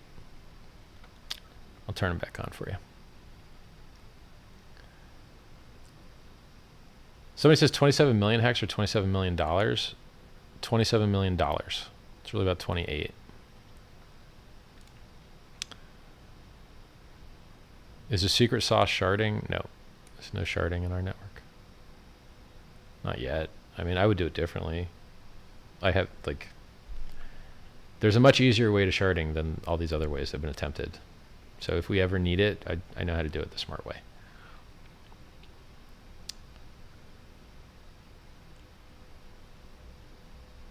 What is this crap? Oh, okay. Hey, be real careful pasting addresses in here, man, because you're about to get a ban. I know you was trying to, I think, post the donation address for SENS, and I recognize your username. So just be real careful, because that's scammers do that, you know? They post addresses. So when I see an address, I get real twitchy on the ban trigger.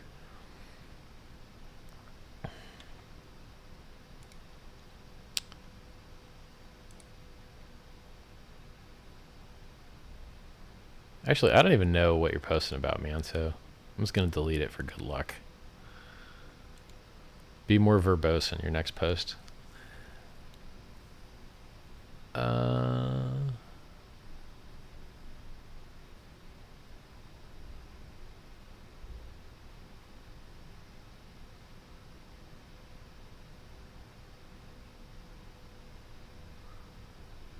Explain how the new chain is linked to our keys.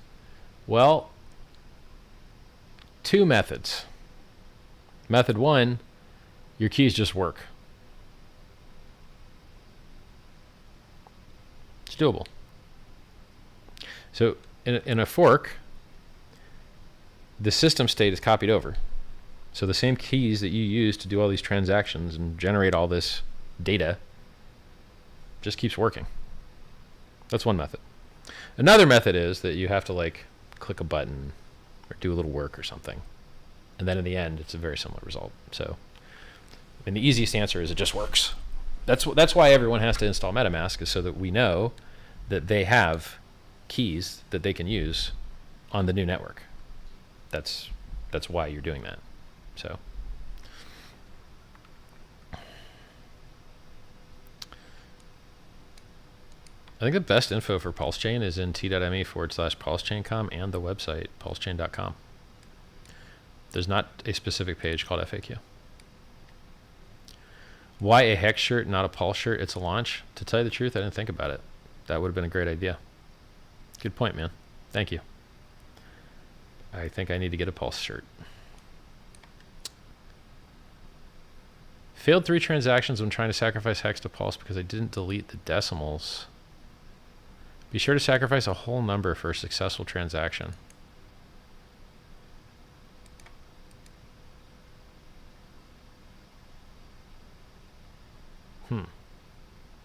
Okay.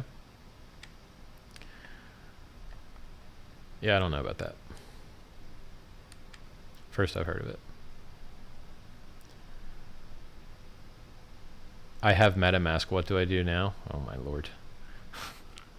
Richard, will you get a diamond encrusted hex necklace? Yes. Yes. I've been waiting a long time.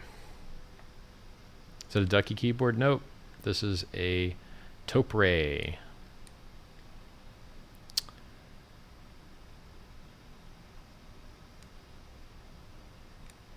Someone asked which day is the 5th day of sacrifice. You gotta check calendar, bro.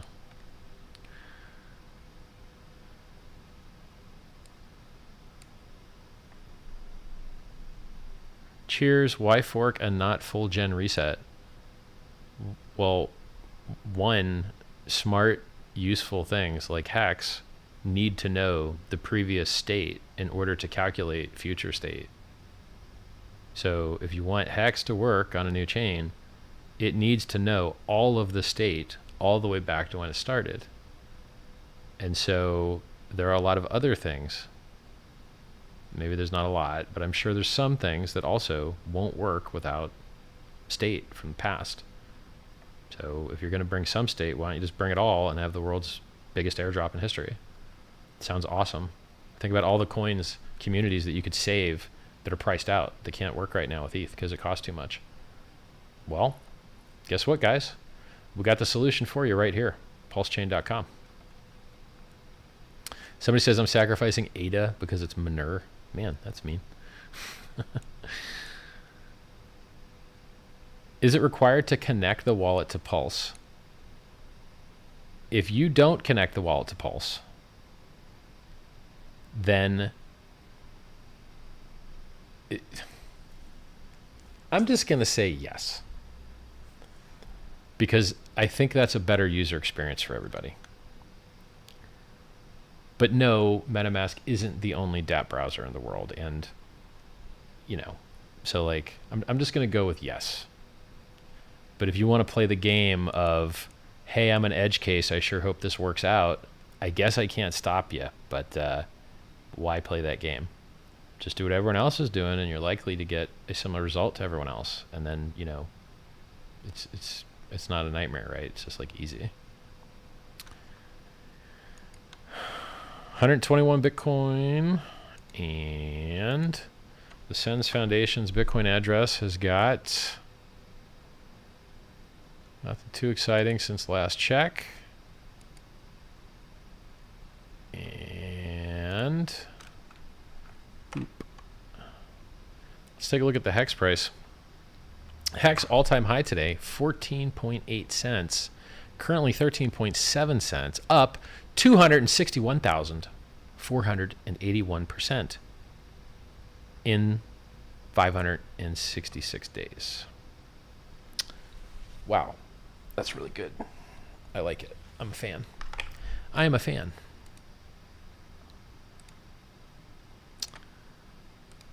Oh, and the Ethereum chain sacrifice address, 32 million plus 2 million, about 34 million so far, with Hex leading the way at 28 million USD equivalent.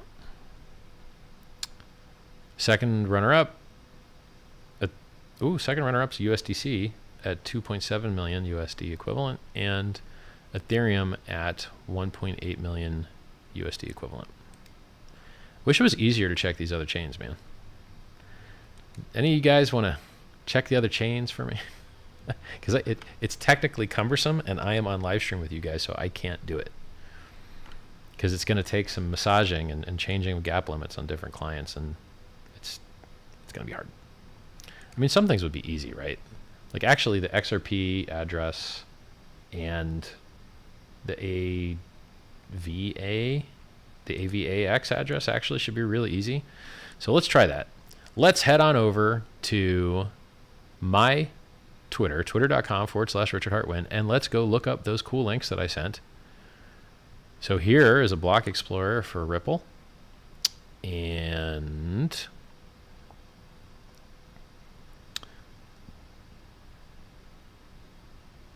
AVAX Explorer. Let's Google that, and then let's paste in this address. Boop. And all right, where do I paste an address in here, guys? Search. Here we go. No results found. Okay, am I on the C chain? I need to be on the C chain.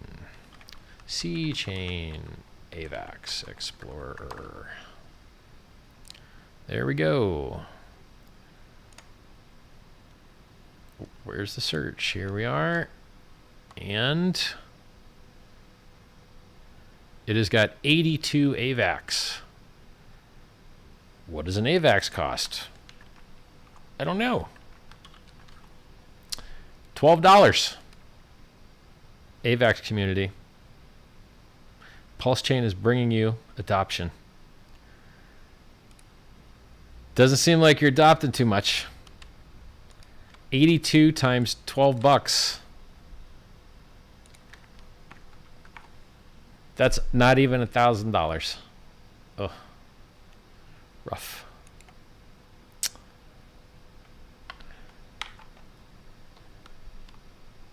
What's next? Where's my other window? It's funny when I like posted that some things were supported, people were like, "What's this?" Yeah, I feel you, man. That's how I feel too. What is this? Here's the XRP one. XRP. What do we got here? 21,000 XRP sacrificed.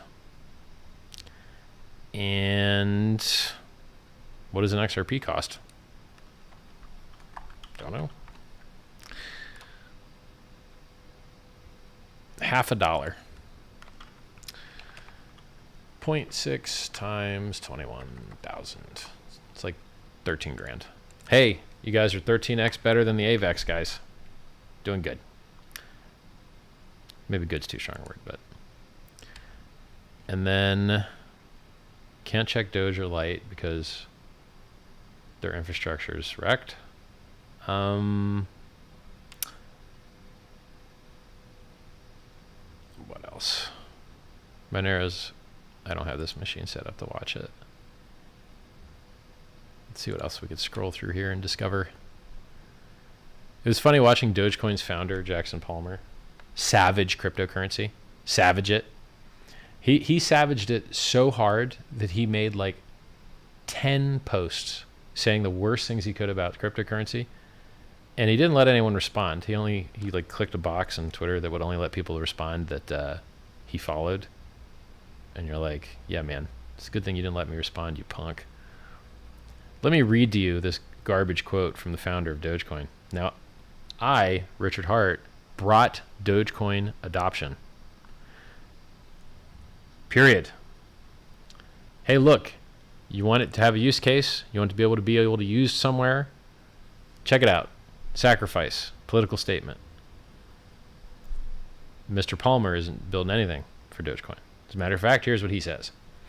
I don't even know how to do a bad accent for this guy, so I just won't. Fine. I should, though. I am often asked if I will return to cryptocurrency or begin regularly sharing my thoughts on the topic again. My answer is a wholeheartedly no. But to avoid repeating myself, I figure it might be worthwhile briefly to explain why here. After years of studying it, I believe that cryptocurrency is inherently right-wing, hyper-capitalistic technology built primarily to amplify the wealth of its proponents through a combination of tax avoidance, diminished regulatory oversight, and artificially enforced scarcity. Thanks, Jackson Palmer. You're a punk. You have developed what I call, I sold my future for pennies on the dollar-itis. You done messed up, boy.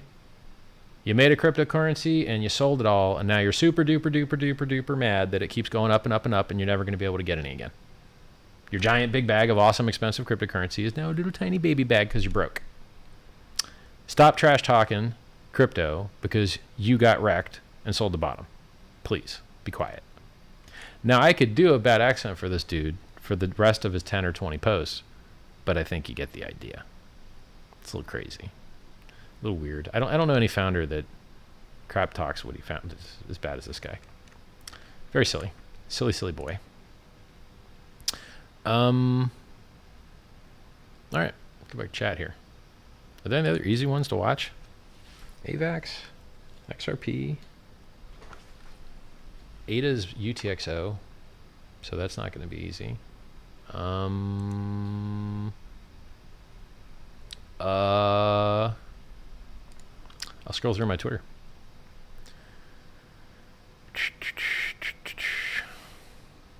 Matcha.xyz now has Hex in their search window again. Good job, guys. Ricardo Spagni, the founder of XRP, rather, lol. Oh my God. XMR. Probably the largest anonymity set if you want privacy in blockchain. He said, curious to see if this outpaces BSC since they have a similar approach of forking ETH but using an alternate consensus mechanism. Thanks, Fluffy Pony. Appreciate it. Appreciate the shout out. Yeah, I would love to see PulseChain outperform BSC. Love it. You know, with BSC, they just copy successful projects. Like, you know, instead of Uniswap founders being rewarded for their code being used on BSC, somebody forks it, and then they get rich. So PancakeSwap gets rich instead of the Uniswap guys. Well, is that better? I mean, open source means oftentimes open to copy. So Uniswap learned that, and now their V3 code isn't licensed to copy. So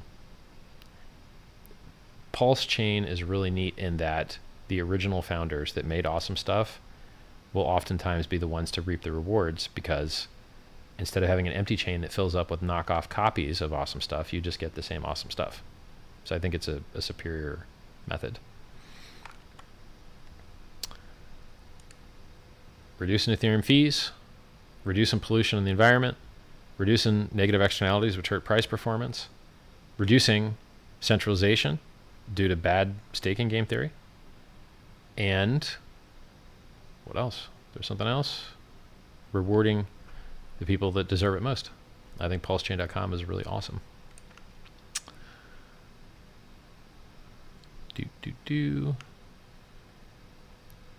Yeah.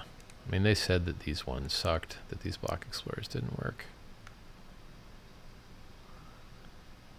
But I'll just make sure. Let's click them. Yeah, that ain't working. And that ain't working, and that ain't working. Cool. Yep. Hey, Trezor, your guys' block explorer, please change the gap limit. Buy some extra CPU cycles.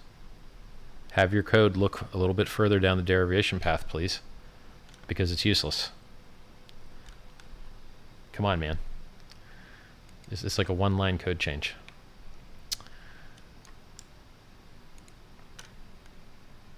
And now I got to go on Twitter and post that those things suck and that those don't accurately represent what's really going on. So we don't really know how much There could be a huge whale in Dogecoin. There could be a huge whale in Litecoin. There could be a huge whale in ADA. There could be a huge whale in Monero. There could be a huge whale in Zcash. And I just don't have the infrastructure sitting in front of me to look it up right now. So it will be fun to find out the status of those networks.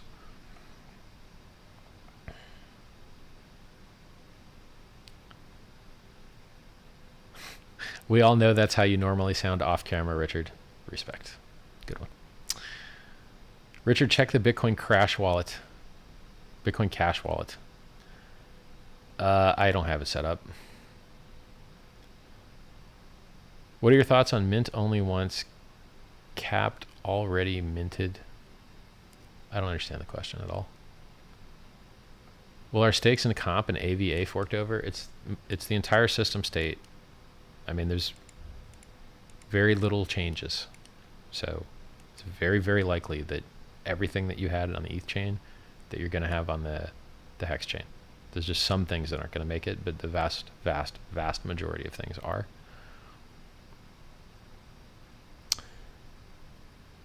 I understand there's no problem with sacrificing multiple ERC20 tokens one after another. I don't think so.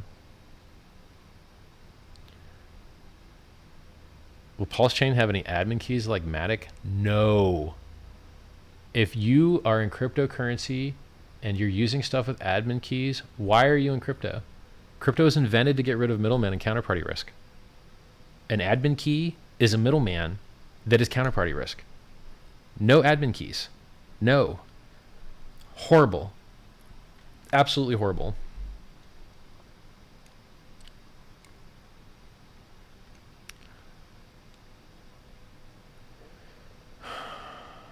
Hey Richard, are we on UTC time regarding sacrifice? I don't think so.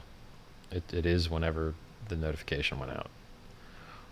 So I guess we'll pick a specific time at some point, but like right now it's not that important. Never felt better about dumping my money into an abyss in my life. Respect, man. You dumped it into abyss to support a political statement that speech is a protected human right and that blockchains are speech. And I think that's an important concept.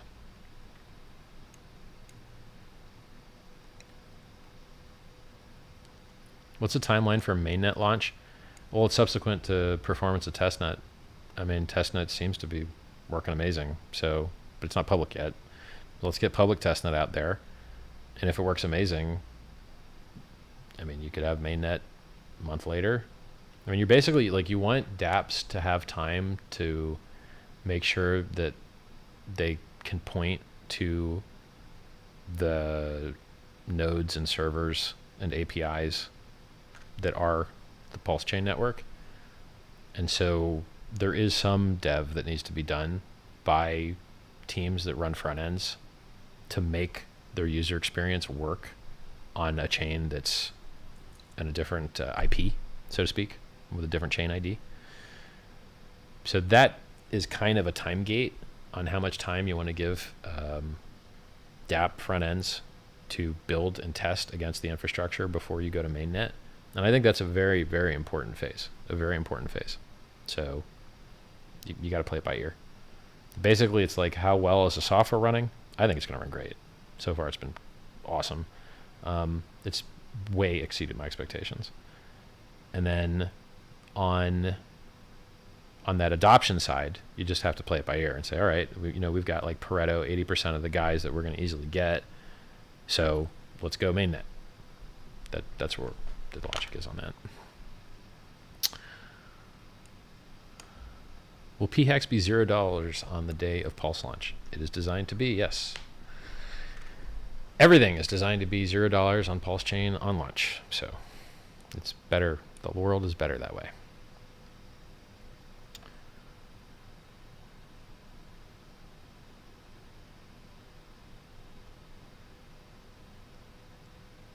Nobel Prize incoming for Richard. Thanks, man. Spin the watches, please.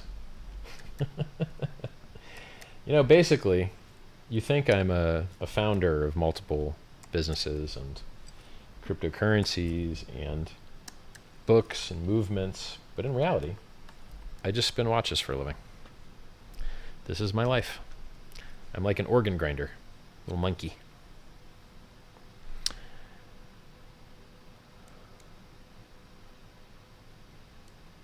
That Hexologist, that was a great, short, sweet, simple to understand video on how to sacrifice. Thanks for doing it. There you go. Good reviews. Let's check out some price stuff. And by the way, you know, if there's anything you guys want to ask right here in chat. 21,400 XRP. Bitcoin's at 32,400.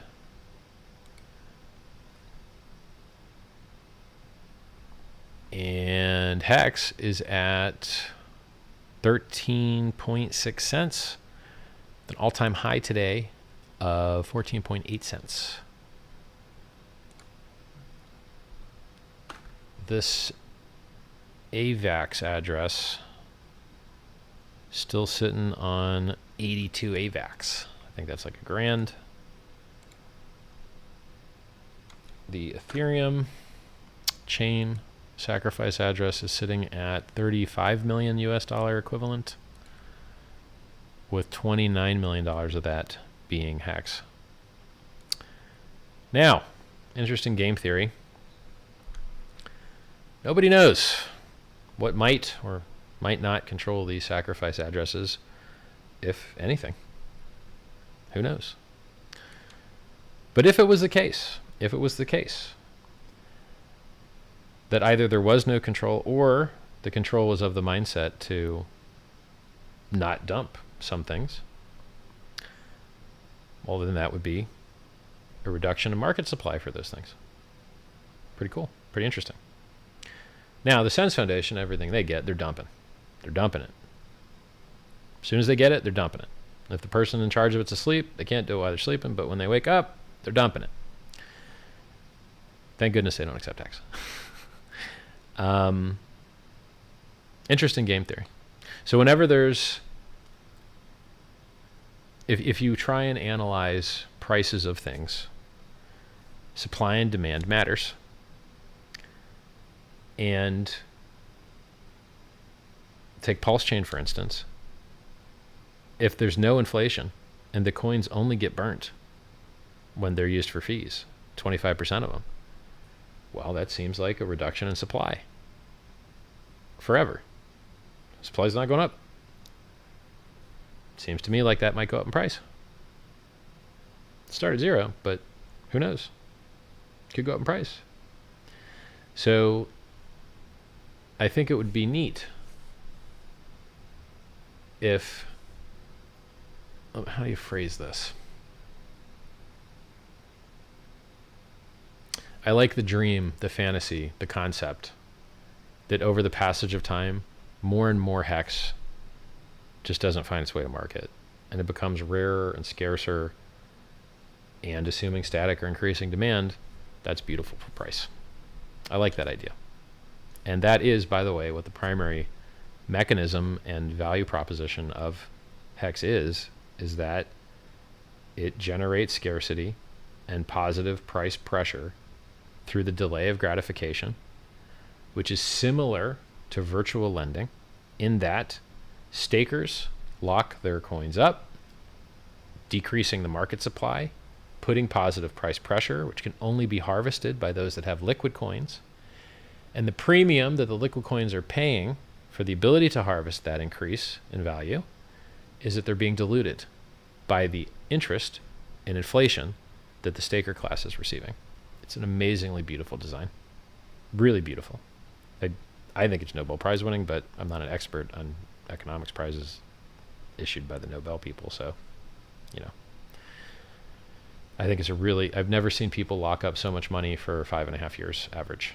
And you got to have a lot of locks at 10 to 15 years to get a 5.5 year average. That is, we see big chunks of money getting locked for 15 years.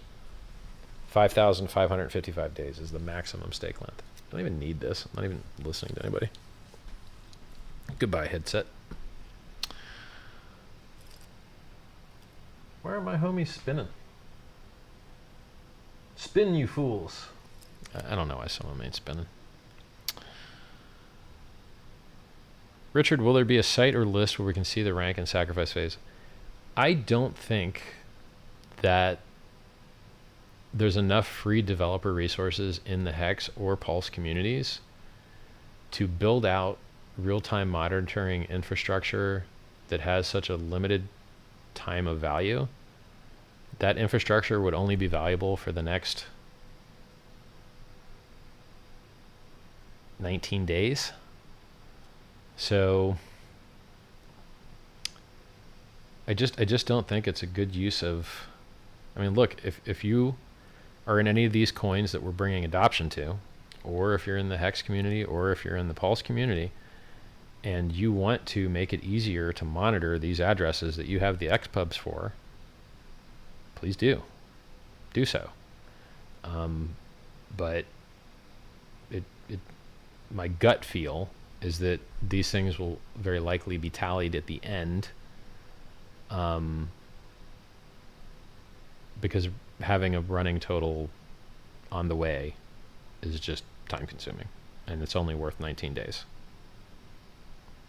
because then the sacrifice phase is over. So I'd love to see it. If somebody wants to one by one show real-time monitoring for those master keys and their derived addresses on those specific chains that aren't easily supported. Bitcoin Cash is easily supported. Monero is easily supported.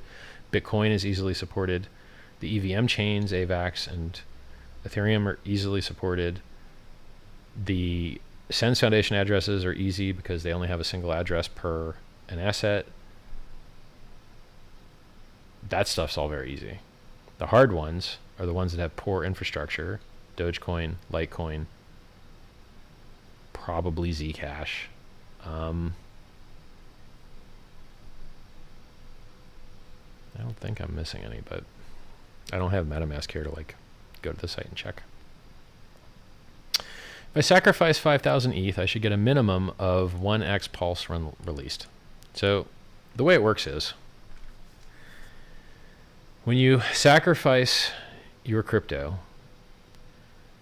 in the Pulse sacrifice phase, it is to make the political statement that you believe that speech is a protected human right and that blockchains are speech. Then the world sees that you did that and goes, you know what? We like that. We like you. You're cool, dude. We're going to put you in a sacrifice set. Here's a set of all the people that sacrificed, and here's how much to prove that they support this idea. Which, by the way, is speech itself. Saying that you believe and how much you believe is also speech. So then people can airdrop free things to that sacrifice set. You guys out there, developers, you're building coins. Here's an ideal set of like-minded individuals who are in the crypto space that believe in something great. You can airdrop them free stuff. The only thing I know of right now that is planned to be airdropped for free to that set is PulseChain. Its native token, PLS. And the rate at which it is planned to be dropped is at 1 pulse per, or 10,000 pulse per a dollar worth. That's not the right language. 10,000 pulse per, I'm doing this all wrong. It's 1 pulse per point. It's 10,000 points per a dollar equivalent sacrifice. And then there's a 2.5x maximum volume bonus. And it goes down. If you're the top guy, you get the biggest. If you're less, you get less. If you're less, you get less. And then there's a rate at which the ability for you to earn or generate these points is reduced as time passes from days 5 to 18 or 19. It's 14 days after the first 5. And yeah. So if you were going to, and by the way, I'm a little bit tired here, guys. So sorry I'm not as sharp as normal. I was even more tired yesterday on that live stream I did with Ran. I was on 2 hours of sleep. And I got to tell you, I don't like being low on sleep. I'm not a fan. So if I sacrifice 5,000 ETH, he said, so I mean 5,000 ETH is worth, I don't know, what is that, 10 million bucks? $1 million bucks? I think it's 10 million bucks. Yeah. So 5,000 ETH is 10 million bucks of USD equivalent. If you were to sacrifice that right now, because the rate is 1, you'd get like 10,000 points times 10 million bucks equivalent. I think it's 100 billion, but I'll check it. Let me check it. It's a great website called wolframalpha.com, and when you're doing these really, really big numbers, it's great for it. So 10,000 times 5,000 times, I'm going to say ETH is 2,200, but let's go look. It's 1957, 1950. 1950. Doop. Okay, so before volume bonuses, you're looking at. Take your time, Wolfram Alpha. It's not like I'm on a live stream. Just go ahead, take a long time. It doesn't understand the query? Wow. Okay, well, my calculator does. It's like 97 billion pulse, basically. But that's before volume. I think at that size, you're probably going to get a good bonus, you know? So you would get a volume bonus depending on your rank at the end of the sacrifice phase. Hope that answers your question. Cool watches. Thanks, man. Let's wind them up. Get going, boys. Now, that's the one thing that's like great about these watches is they're reliable. So they're not going to be all sad about being worn more, which is the equivalent of winding them more. When you walk more, it moves more. It's very similar.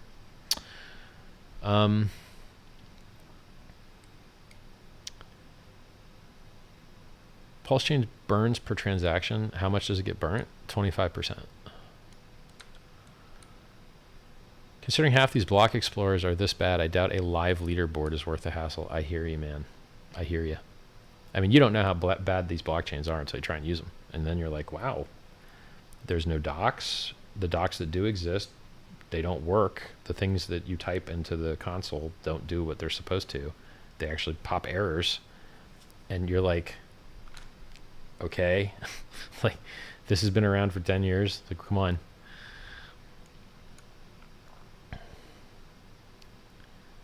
We can sleep when we're dead. Nice.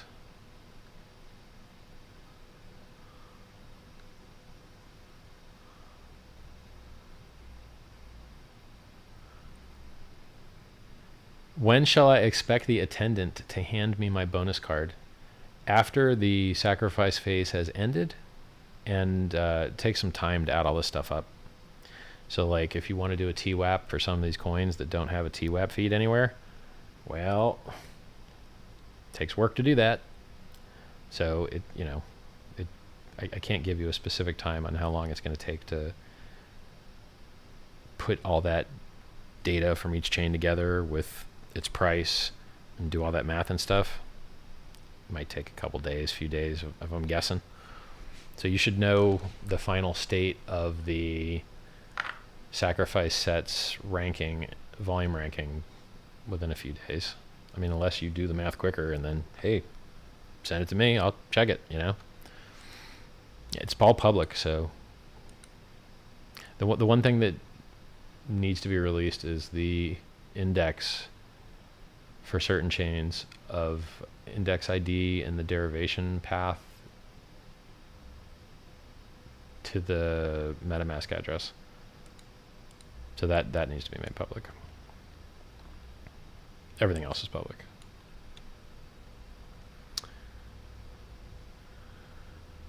So Hex has the properties of Bitcoin as a store value, and Pulse is a better version of ETH.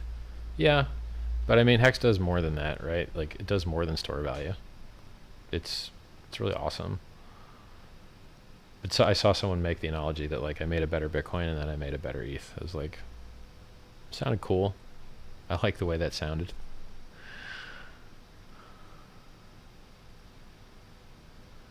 Congrats, Richard. Thanks.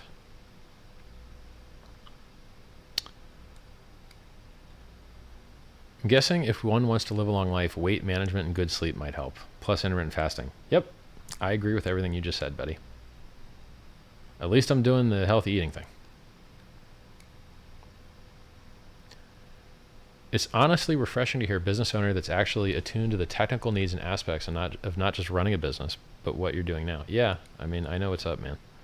I've been deep in the weeds, back office, front office, B2B, B2C, you name it. I've done it, man.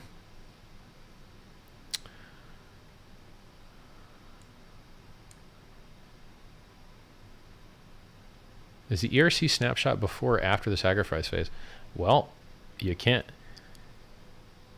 have new coins unless you're sticking them on existing network or the new network that they are going to be on exists. So the network has to exist. Okay, well, when is it safe for that network to exist?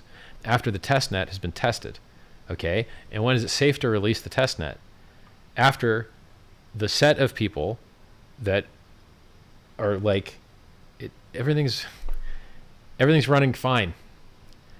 Sacrifice has started, public testnet, next thing that gets released, everyone can see how awesome the code is. It runs, then you get some adoption from, you know, dApps and people that run front ends to point to the new servers. And then you set a date for the fork to happen. That's it. So it's sacrifice already started, release the code for public testnet, should happen this next week.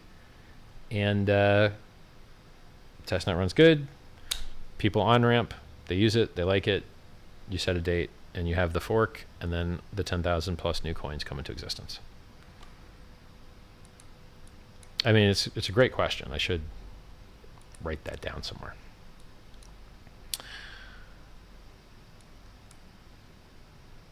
Thanks a lot.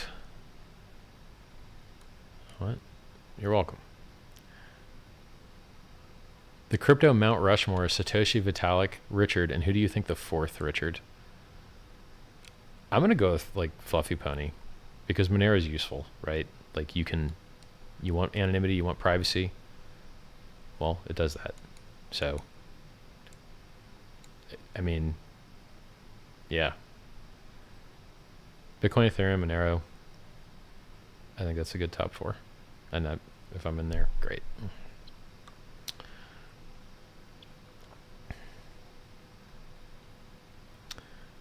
I mean, look, I just used all these wallets to check them out, and Monero's wallet's good. They even have a merchant mode you can click. So that as a merchant, you have a chance of being able to hand out addresses and track payments and stuff. Cool. Good stuff. I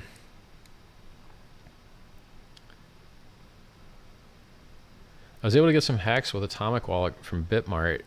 How do I get p-hex? You got to wait for the PulseChain network to actually exist on mainnet.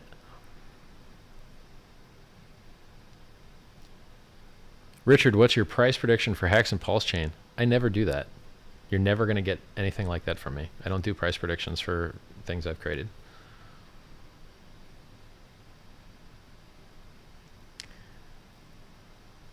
Is Richard Branson your dad? Very similar facial features. Is he proud that his son is now richer than him? Some funny questions. Making my PulseChain political statement. Nice.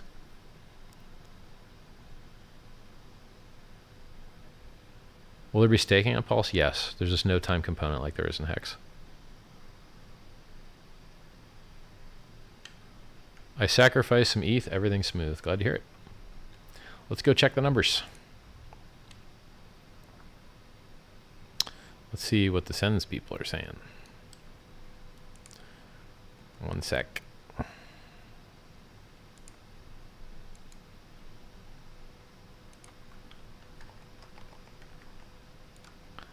Nice. They've got over $3 million. Epic. That's wonderful news. Let me fix this. I'll be right back on cam in a second, guys.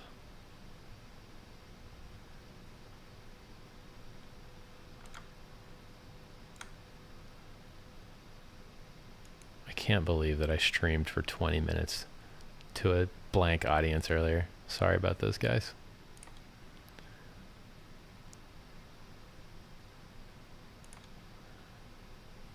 Just give me a second.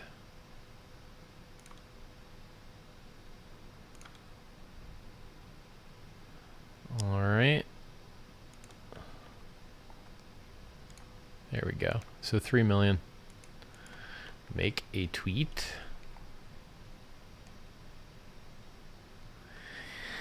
Let's put the camera back on.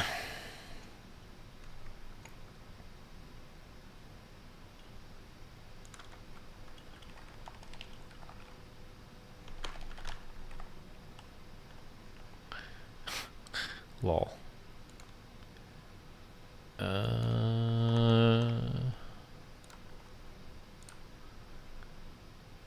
Camera, where are you? Where are you, camera? It's dark in here, camera. Welcome back. Yeah, they've got $3 million in donations so far. SENS Foundation. It's amazing. Thanks, everybody. Thanks very much. Awesome. Really cool stuff. SENS.org. If you're going to donate crypto, you got to email them. airdrop@sens.org. Let's check some balances. So they've got, and look, they're dumping it. They're dumping it and putting it right in their bank account. So they got 3 million sent to the account. Pretty sure. Maybe they only sent 1.5 yet. I'm getting pretty tired, but she said 3 million in donations total so far. Awesome. So I'm watching. I'm already on the page. I'll just look at their Bitcoin address anyway. See if they got any other big stuff they might not see yet. Like unconfirmed stuff. Like Bitcoin transactions take 10 minutes per confirmation on average. So, you know, it takes a while for it to hit your Coinbase account, which is what they're using. Yeah, okay, Block Explorer. Just take your time, man. Like, I didn't hit F5 a minute ago. Come on. Go. Crypto, man. Sure could be better.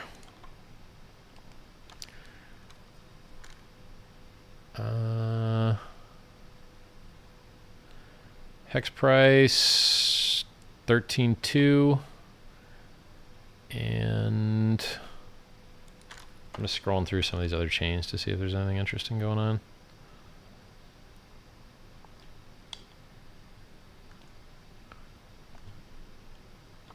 I think the Ethereum chain is the most exciting other than the SENS Foundation. So far on Ethereum, sacrificed 33.5 million and 2 million, 35.7 million so far, with 29.5 of that being Hex and USD value, 29.5 million. It's pretty good. It's pretty good. This political statement that blockchains are speech and that speech is a protected human right, I guess it's very popular. I believe, because I see people sacrificing to support it. Good stuff. Back to chat. Oh yeah, check Bitcoin. 122 Bitcoin. I think it's up like maybe 2 since we last checked. It's like up 80 grand.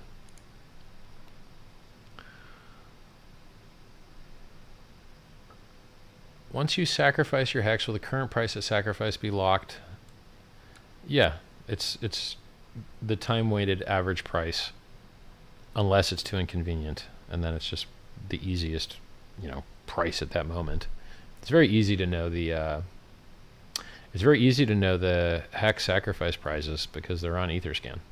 So you can go to etherscan.io and you can click a sacrifice, and then you can click its hex dollar value, and when you click it, it'll switch between now and what it was then, and it just makes life so easy. And as long as their price feed is good, which it may be, then, you know, it's pretty easy. When you introduce TWAP, a lot harder. Doable, a lot harder. So in summary, you're going to get like the prices at or near when you did your sacrifice. Like the SENS Foundation, it's when they dump it. Except for the time value, which is when you sent it. The volume value is when they dumped it. And then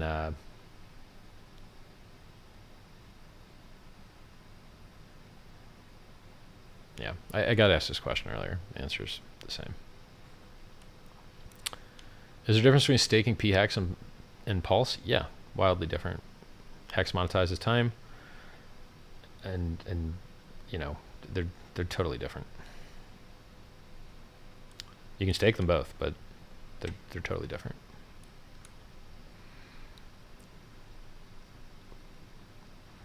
$204 ETH is the largest ETH sacrifice, says chat here.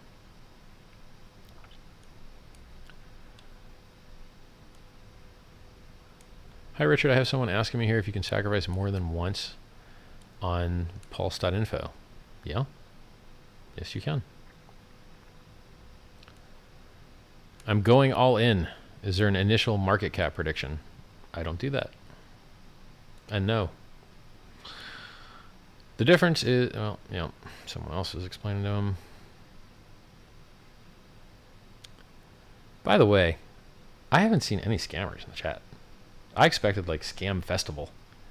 So either the mods are killing them before I ever see them, or they're just scared to even try. So that's pretty awesome.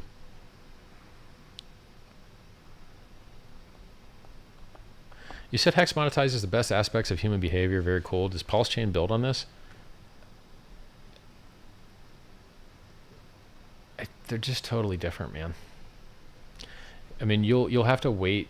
So once the public testnet comes out, I guess this next week, you'll be able to give input and see the code for validator rotation, delegation, time frame by which these things get rotated through, you know, and these are the parameters that affect the game theory. So you can judge the game theory behind staking and Pulse probably this next week. EHEX monetizes time, PHEX monetizes what? They both monetize time. But Pulse, it kind of more monetizes network effect.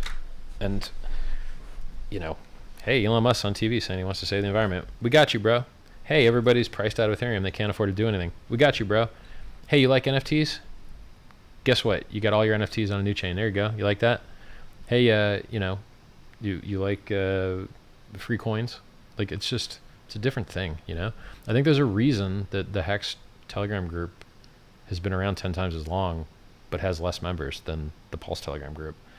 Because it's just easier to scale Pulse because people understand what it is more easily. Because Hex is new and innovative and the world never saw anything like it before. But Pulse is just easier to understand. And because it's the world's largest airdrop, it just tags onto more communities, you know? So it's kind of scales with virality. It's just different, man. Like, I think they're both going to be awesome. 'Cause look at it this way, like, does everyone have a Ford? No. Does everyone have a Chevy? No. Lots of people have each of them? Yes. You know, does everyone have a van? No. Does everyone have a convertible? No. But everything has its niche, and so you really want to have amazing products and value propositions in different verticals if you want to make the world a better place, you know?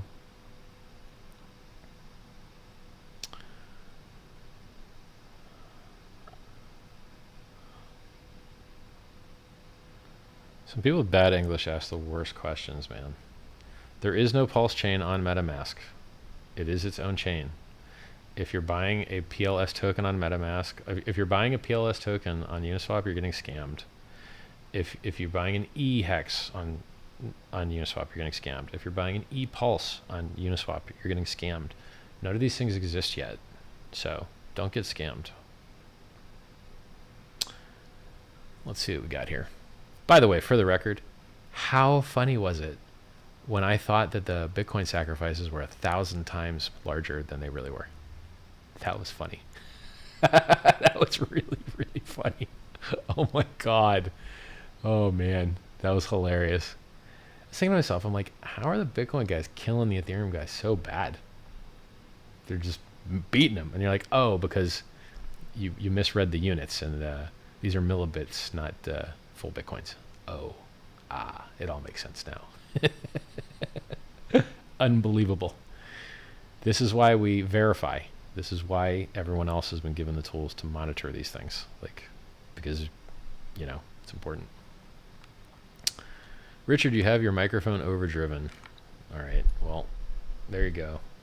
That ought to be about 2 decibel of space there. Thanks for the heads up. I hate it when it clips, so I appreciate the heads up.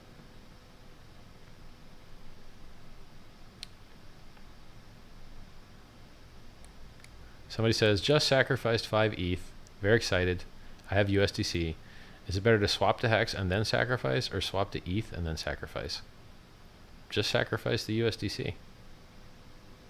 Because when you swap things, you incur a 0.3% fee just in the swapping. That's the standard rate for all automated market pairs like Uniswap. And then if you're silly and do it in Metamask, you pay an extra 0.8% just because they take your money. You just don't read the instructions or whatever. So if you're doing swapping, I would use 1inch.io or matcha.xyz, matcha.xyz. What a terrible URL. I have to spell it every time. Hate spelling URLs. So yeah, that's where we're gonna get the best rates, because it load balances your order across a bunch of different liquidity sources, and you just get better order execution. You save thousands of dollars depending on how big your order is. I think some guy sold 2.4 million market dump maybe a week or two ago, and he paid $16,000 in fees to MetaMask just to forward his order to 1inch.io for him. You just lost 16 grand, dude. Noob. So I think sacrificing USDC would incur none of that. This is assuming your USDC is on the Ethereum network, which most commonly it is. The thing is, if you swap stuff for Hex, you are basically speculating on the Hex price, which has worked out very well since it's up 265,000%. But it's not guaranteed, there could be a dip. Who knows, right? So, yeah, if you're not doing the speculation thing and trying to time price and stuff, then sacrificing USDC seems to make sense.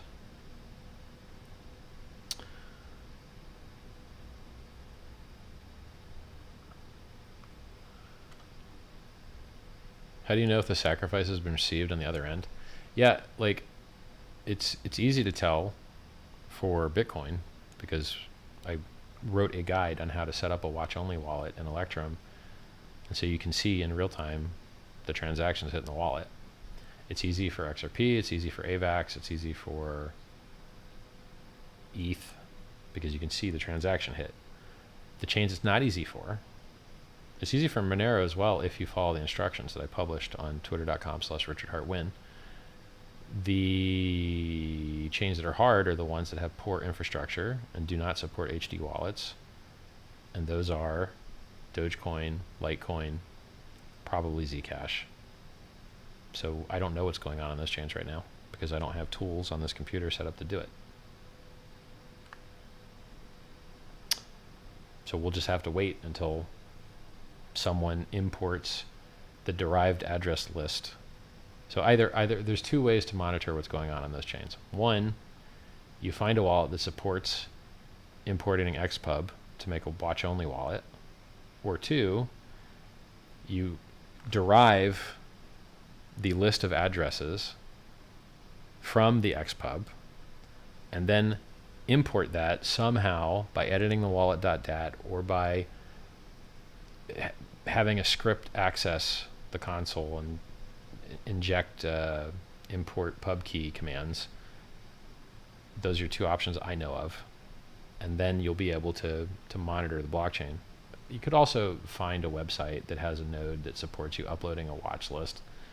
There's ways to do it, but in the end, a node has to talk to the blockchain and show you all the transactions, And then you need to tell it, I care about these transactions. Show me their balances. Show me every transaction that was involving these public addresses.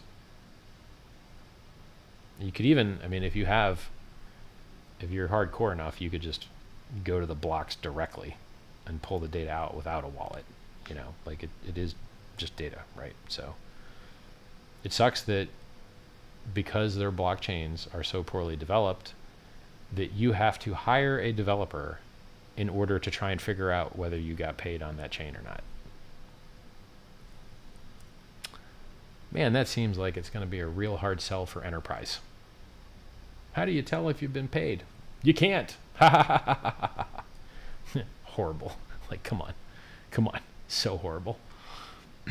So yeah, on the chains that just are poorly developed, we're going to have to wait for one of those methods I just told you about.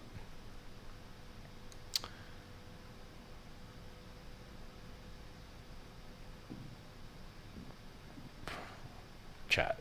Or let's check some balances. Oh, let's check chat first. Actually, your questions are hard. So like,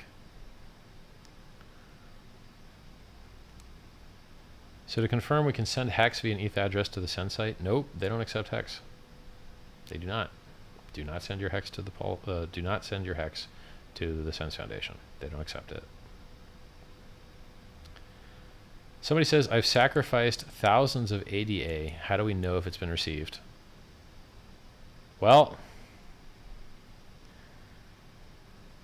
the XPub has been published, but it doesn't have an XPub prefix because they do things a little weirdly over there.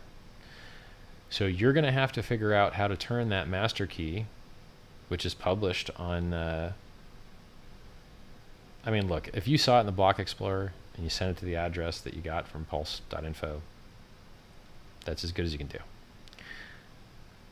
If you want to see it hit on the blockchain, well, then you know you hit on the blockchain because you already have your transaction. So you individually can see your own, no problem. But for everyone else to see everybody else's at the same time, I just explained how you have to derive all the addresses or use a wallet that supports XPub watch only. One of those two things if you want to see everyone else's. But if you can see your own on a block explorer, you're already fine.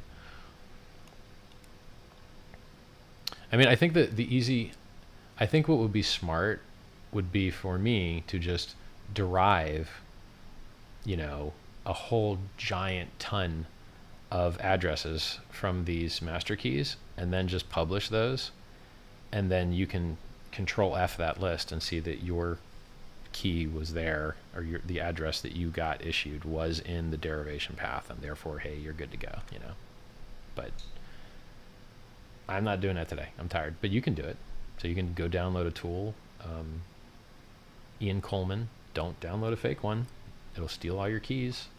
But since you're just doing XPub stuff, I don't really think you can lose your keys because you're not like pasting your keys into it. So you can download a tool called Ian Coleman's BIP39 tool. He has a website. God, I hope you don't get a fake one. You know, but you can go to the GitHub and download it, and then you can run it locally, and you can then derive all of the addresses from these master keys. But it's not going to work for every chain. Like I'm pretty sure that tool doesn't work for ADA. So I don't actually off the top of my head have a good tool to derive the addresses from ADA. I'd be sitting here Googling it or asking devs. Will PulseChain fix a front-running problem that exists on Ethereum? Look, addressing miner extracted value and front-running is a computer science thing, and there are tools to address it, like flashbots and MEV-Geth, and these things take time. So I don't, like, you're going to have, Ethereum has those issues, every MEV chain has those issues, Pulse will have those issues, which is why you have limits in you have default limits set in your Uniswap so that there's a max slippage you'll pay, and you just won't let someone front run you more than that. And so if it's 0.5% for someone to front run you, they're going to buy, lose 0.3%, and they're going to have to sell after you, lose 0.3%. So they're already at a 0.6% loss. So in theory, a 0.5% slippage limit protects you from front running or sandwich attacking related. it's an advanced question, and everybody's doing fine. Like, yes, MEV exists. Yeah, I don't like it, but it exists, and people are doing stuff to fight it, and then, you know, it's a war. So it's better than having your centralized exchange to steal all your money. If you want to know how to sacrifice, go to Hexologist Twitter, Hexologist, and his pinned tweet has a video on how to do it. Nice. Why not timed locked staking like on Pulse like Hex? Hex already does it. Let Pulse do a different thing.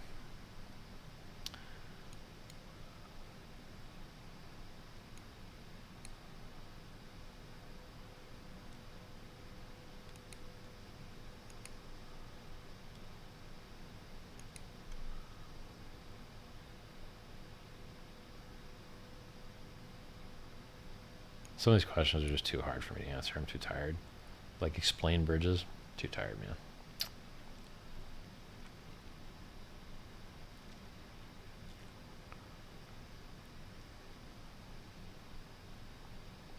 I missed out on Hex because my Bitcoin wallet started with a 3. Bro, we supported SIG addresses. What are you talking about? Oh, is that a multi-sig? Are 3 addresses multi-sigs? I think they are. Sorry to hear that, dude.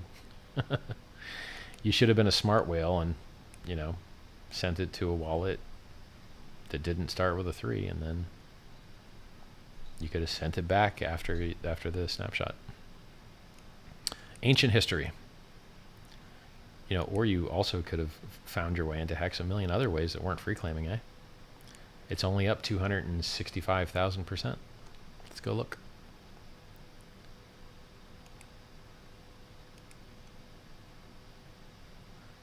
Really? How many tabs do I have here? 261,000%. Without staking. With staking, some people are up more than double that. Hey Richard, to keep your PLS once it's been airdropped, do you have to make a transaction on the wallet to keep them within 30 days? You need to actually move them to a whole new address, dude. Because the software is going to go and look, and it's going to go like, hey, you got some freemium PLS as a ETH holder? Congrats. But now, you don't get that anymore. You lose that, and just deducts it. And so, if you don't want to get it deducted, you got to stop using that address and send it to a different address. I have MetaMask and searched for XRP, and it's not in the list. XRP is a whole different chain, man. You can't trade or use XRP through MetaMask. You can get issued an XRP address to use on the XRP network to sacrifice to. So you can go to Pulse.info with MetaMask turned on and click XRP, and it's going to send you an XRP address. And you need to include the memo that's there. So when you get your XRP software to send, you need to include that memo, or you won't get any points.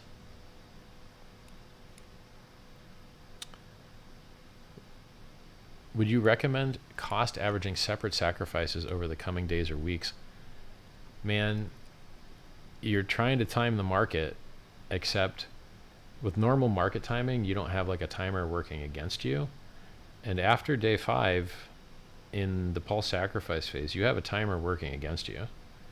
So you're hoping, I guess, that whatever coin that you're planning on sacrificing outperforms the 2x increase in rate over the last 14 days.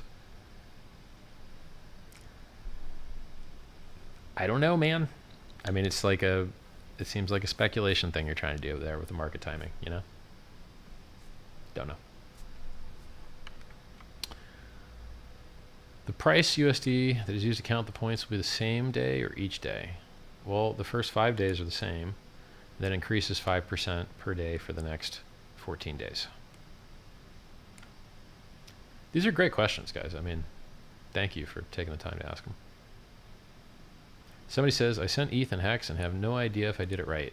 Well, man, just go to the address, and if you send it to the right address and you send it from your MetaMask and you are logged into your MetaMask and you have the keys and seed words to it, don't know what else you can do. That sounds like the best you can do. Like, You know, when you use MetaMask, it shows you activity, and you can see what you've done, and then you can click the tab and click Etherscan and see your transaction. So it's all public. It's all on chain. You can see the history of what you did right now.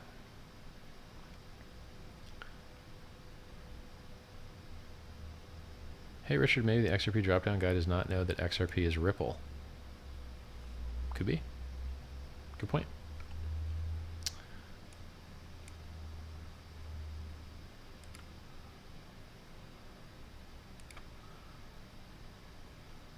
Congrats on the launch, Richard. Also, 1,800 people watching live. Nice. Richard, what's your next project after Pulse? Stop being so fat.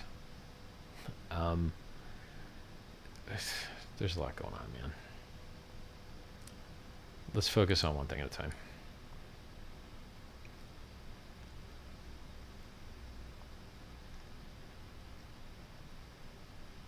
How come I rarely wear the top hat anymore? I have nice hair. I don't want to cover up my beautiful hair, and it makes a little bit of a shadow over my face as well. I wore it a couple streams ago. I did an interview with an XRP developer, and I wore my top hat for a while. It was only like 3 streams ago, maybe. Richard, how do you feel about Hexagons independently sponsoring events with Hex as advertising? Sounds cool to me. I mean, getting the word out's great, right? When is a snapshot? You got to scroll back. I already covered that. Let's go check the numbers, guys. 123 Bitcoin. I think that's still $4 million bucks. And the ETH chain.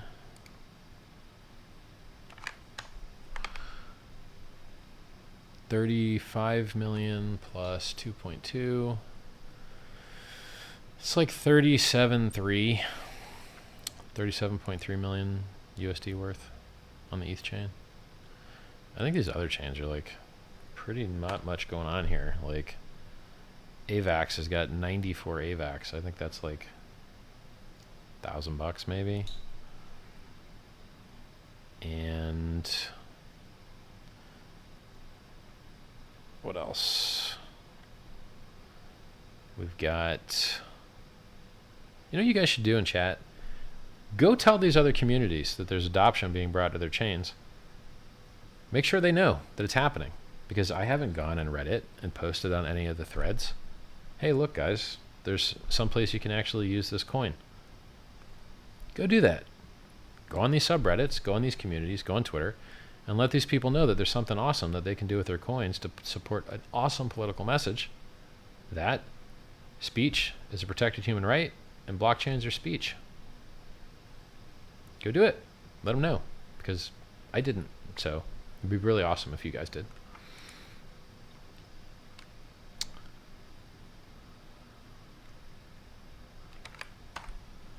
Yeah.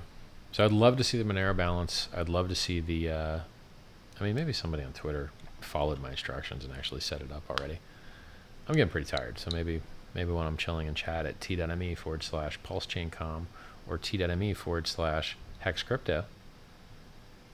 You got to follow me on Twitter, twitter.com/RichardHartWin. Maybe when I'm doing that stuff, I'll check out that watch wallet.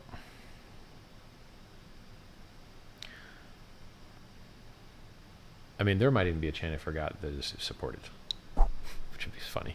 Like, oops, like Zcash. I haven't even tried to check it. Who knows? Maybe there's $1 trillion of Zcash there. Who knows? Yeah. All right. So guys, if you got any other good questions, ask them now, because I wouldn't mind like setting up a wallet and checking the Monero sacrifices and such.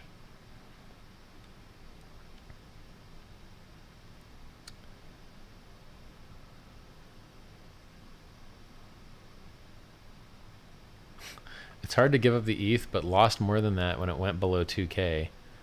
They're now all for speech, damn it. That felt good. Nice, man. Let's go see if we got any updates on the amount the SENS Foundation got. because those millions, that's awesome, man. We're trying to help save everyone's life. Can't do better than that. We're trying to save everyone's life. Sammy Chica says, I liked your hair long. Well, that's one of us. This is so much more convenient. All right, 1 second. I'm going to go check the SENS thing.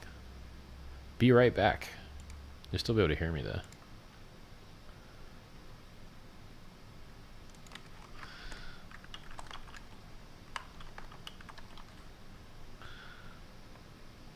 So they got over 3 million. Oh, they got 4.5 million, I think. So they said they got 3 million in crypto and 1.5 million in bank wires, I think. But I'm not sure. Maybe that means that they just got 3 million in crypto and then they dumped 1.5 million of it. How much crypto and how much cash? They said they got probably another 1 million. Nice. That's awesome.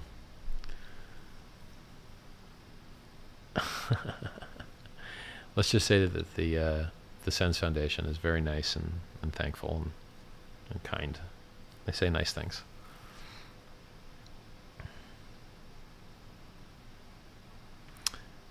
I'm just waiting on an answer here. Mostly crypto and 150,000 PayPal. All right. Well, awesome.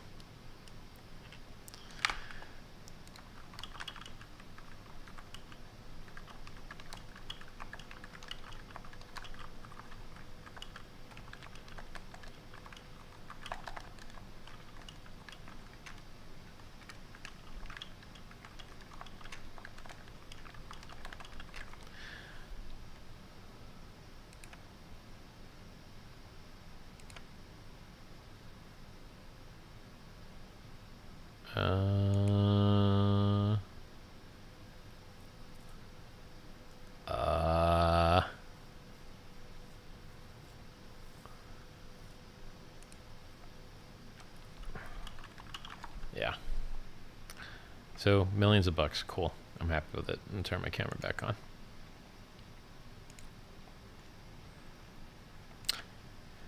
Let's spin the watches up one more time. See if you guys got any sick questions. Then I'm gonna hang out and chat a little bit. See if I can set up that Monero wallet watch. I should already have it left over on a computer. And yeah. Chat, where are you? Let's bust some links here. Type them questions. Twitter.com/RichardHartWin.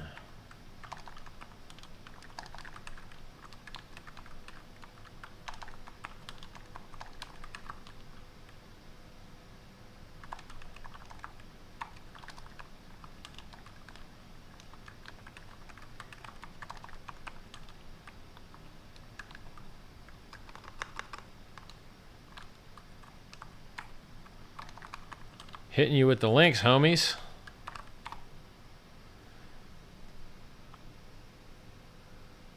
You like free self-help books? Have some of that. I wrote them. They're great. I didn't put a URL.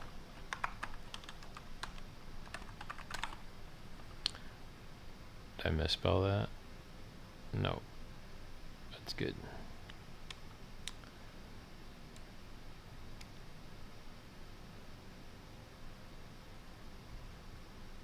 Thanks for everything. Thank you guys. You guys are amazing. It's really proud to be. Boy, am I tired. I'm really proud to be a part of the Hex community. Proud to be a Hexcan. And I love what you guys do. You do awesome stuff. I love your videos. I love it.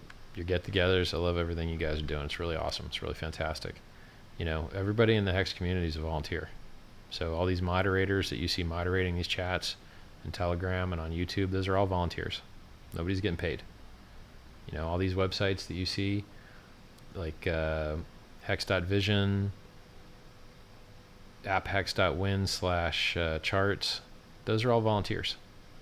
Backuphex.com, hexmob.win, volunteers. So the Hex community is amazing and builds awesome stuff. And it's just a wonderful, wonderful community to be a part of. And now they're funding charity, you know. Now there could be that some of these people are new and they might not know about Hex or have anything to do with it, and this could be the Pulse community that's funding these donations to the SENS Foundation. We don't really know yet. So I know that the Pulse chat room is bigger than the Hex chat room, and I don't know how much crossover there is. There might be some people that are just into Pulse and not into Hex, and I need to learn and feel that out and figure it out as time goes on. You know, it's really interesting. It's really cool. So, you know, these millions of dollars that have been given to charity that might save some lives, that's the highest and best thing you can do as a human being, is heal other people. So, congratulations. Good job, guys. I'm proud of you. I am going to go hang out and chat and then get some sleep. Maybe check out some of these other chains to see whether someone's derived the XPubs to monitor, because it would be nice to see how those chains are doing in the sacrifice phase. You guys are awesome. I hope everyone's dreams come true. Go to PulseChain.com, Pulse.info, Hex.com, T.me/HEXCrypto, T.me/PulseChain.com, T.me/SciVive, Twitter.com/RichardHartWin, YouTube.com/RichardHart. Like, subscribe, click the bell, tell a friend, and tell those other communities that we're bringing some adoption to their blockchain of choice. Come try it out.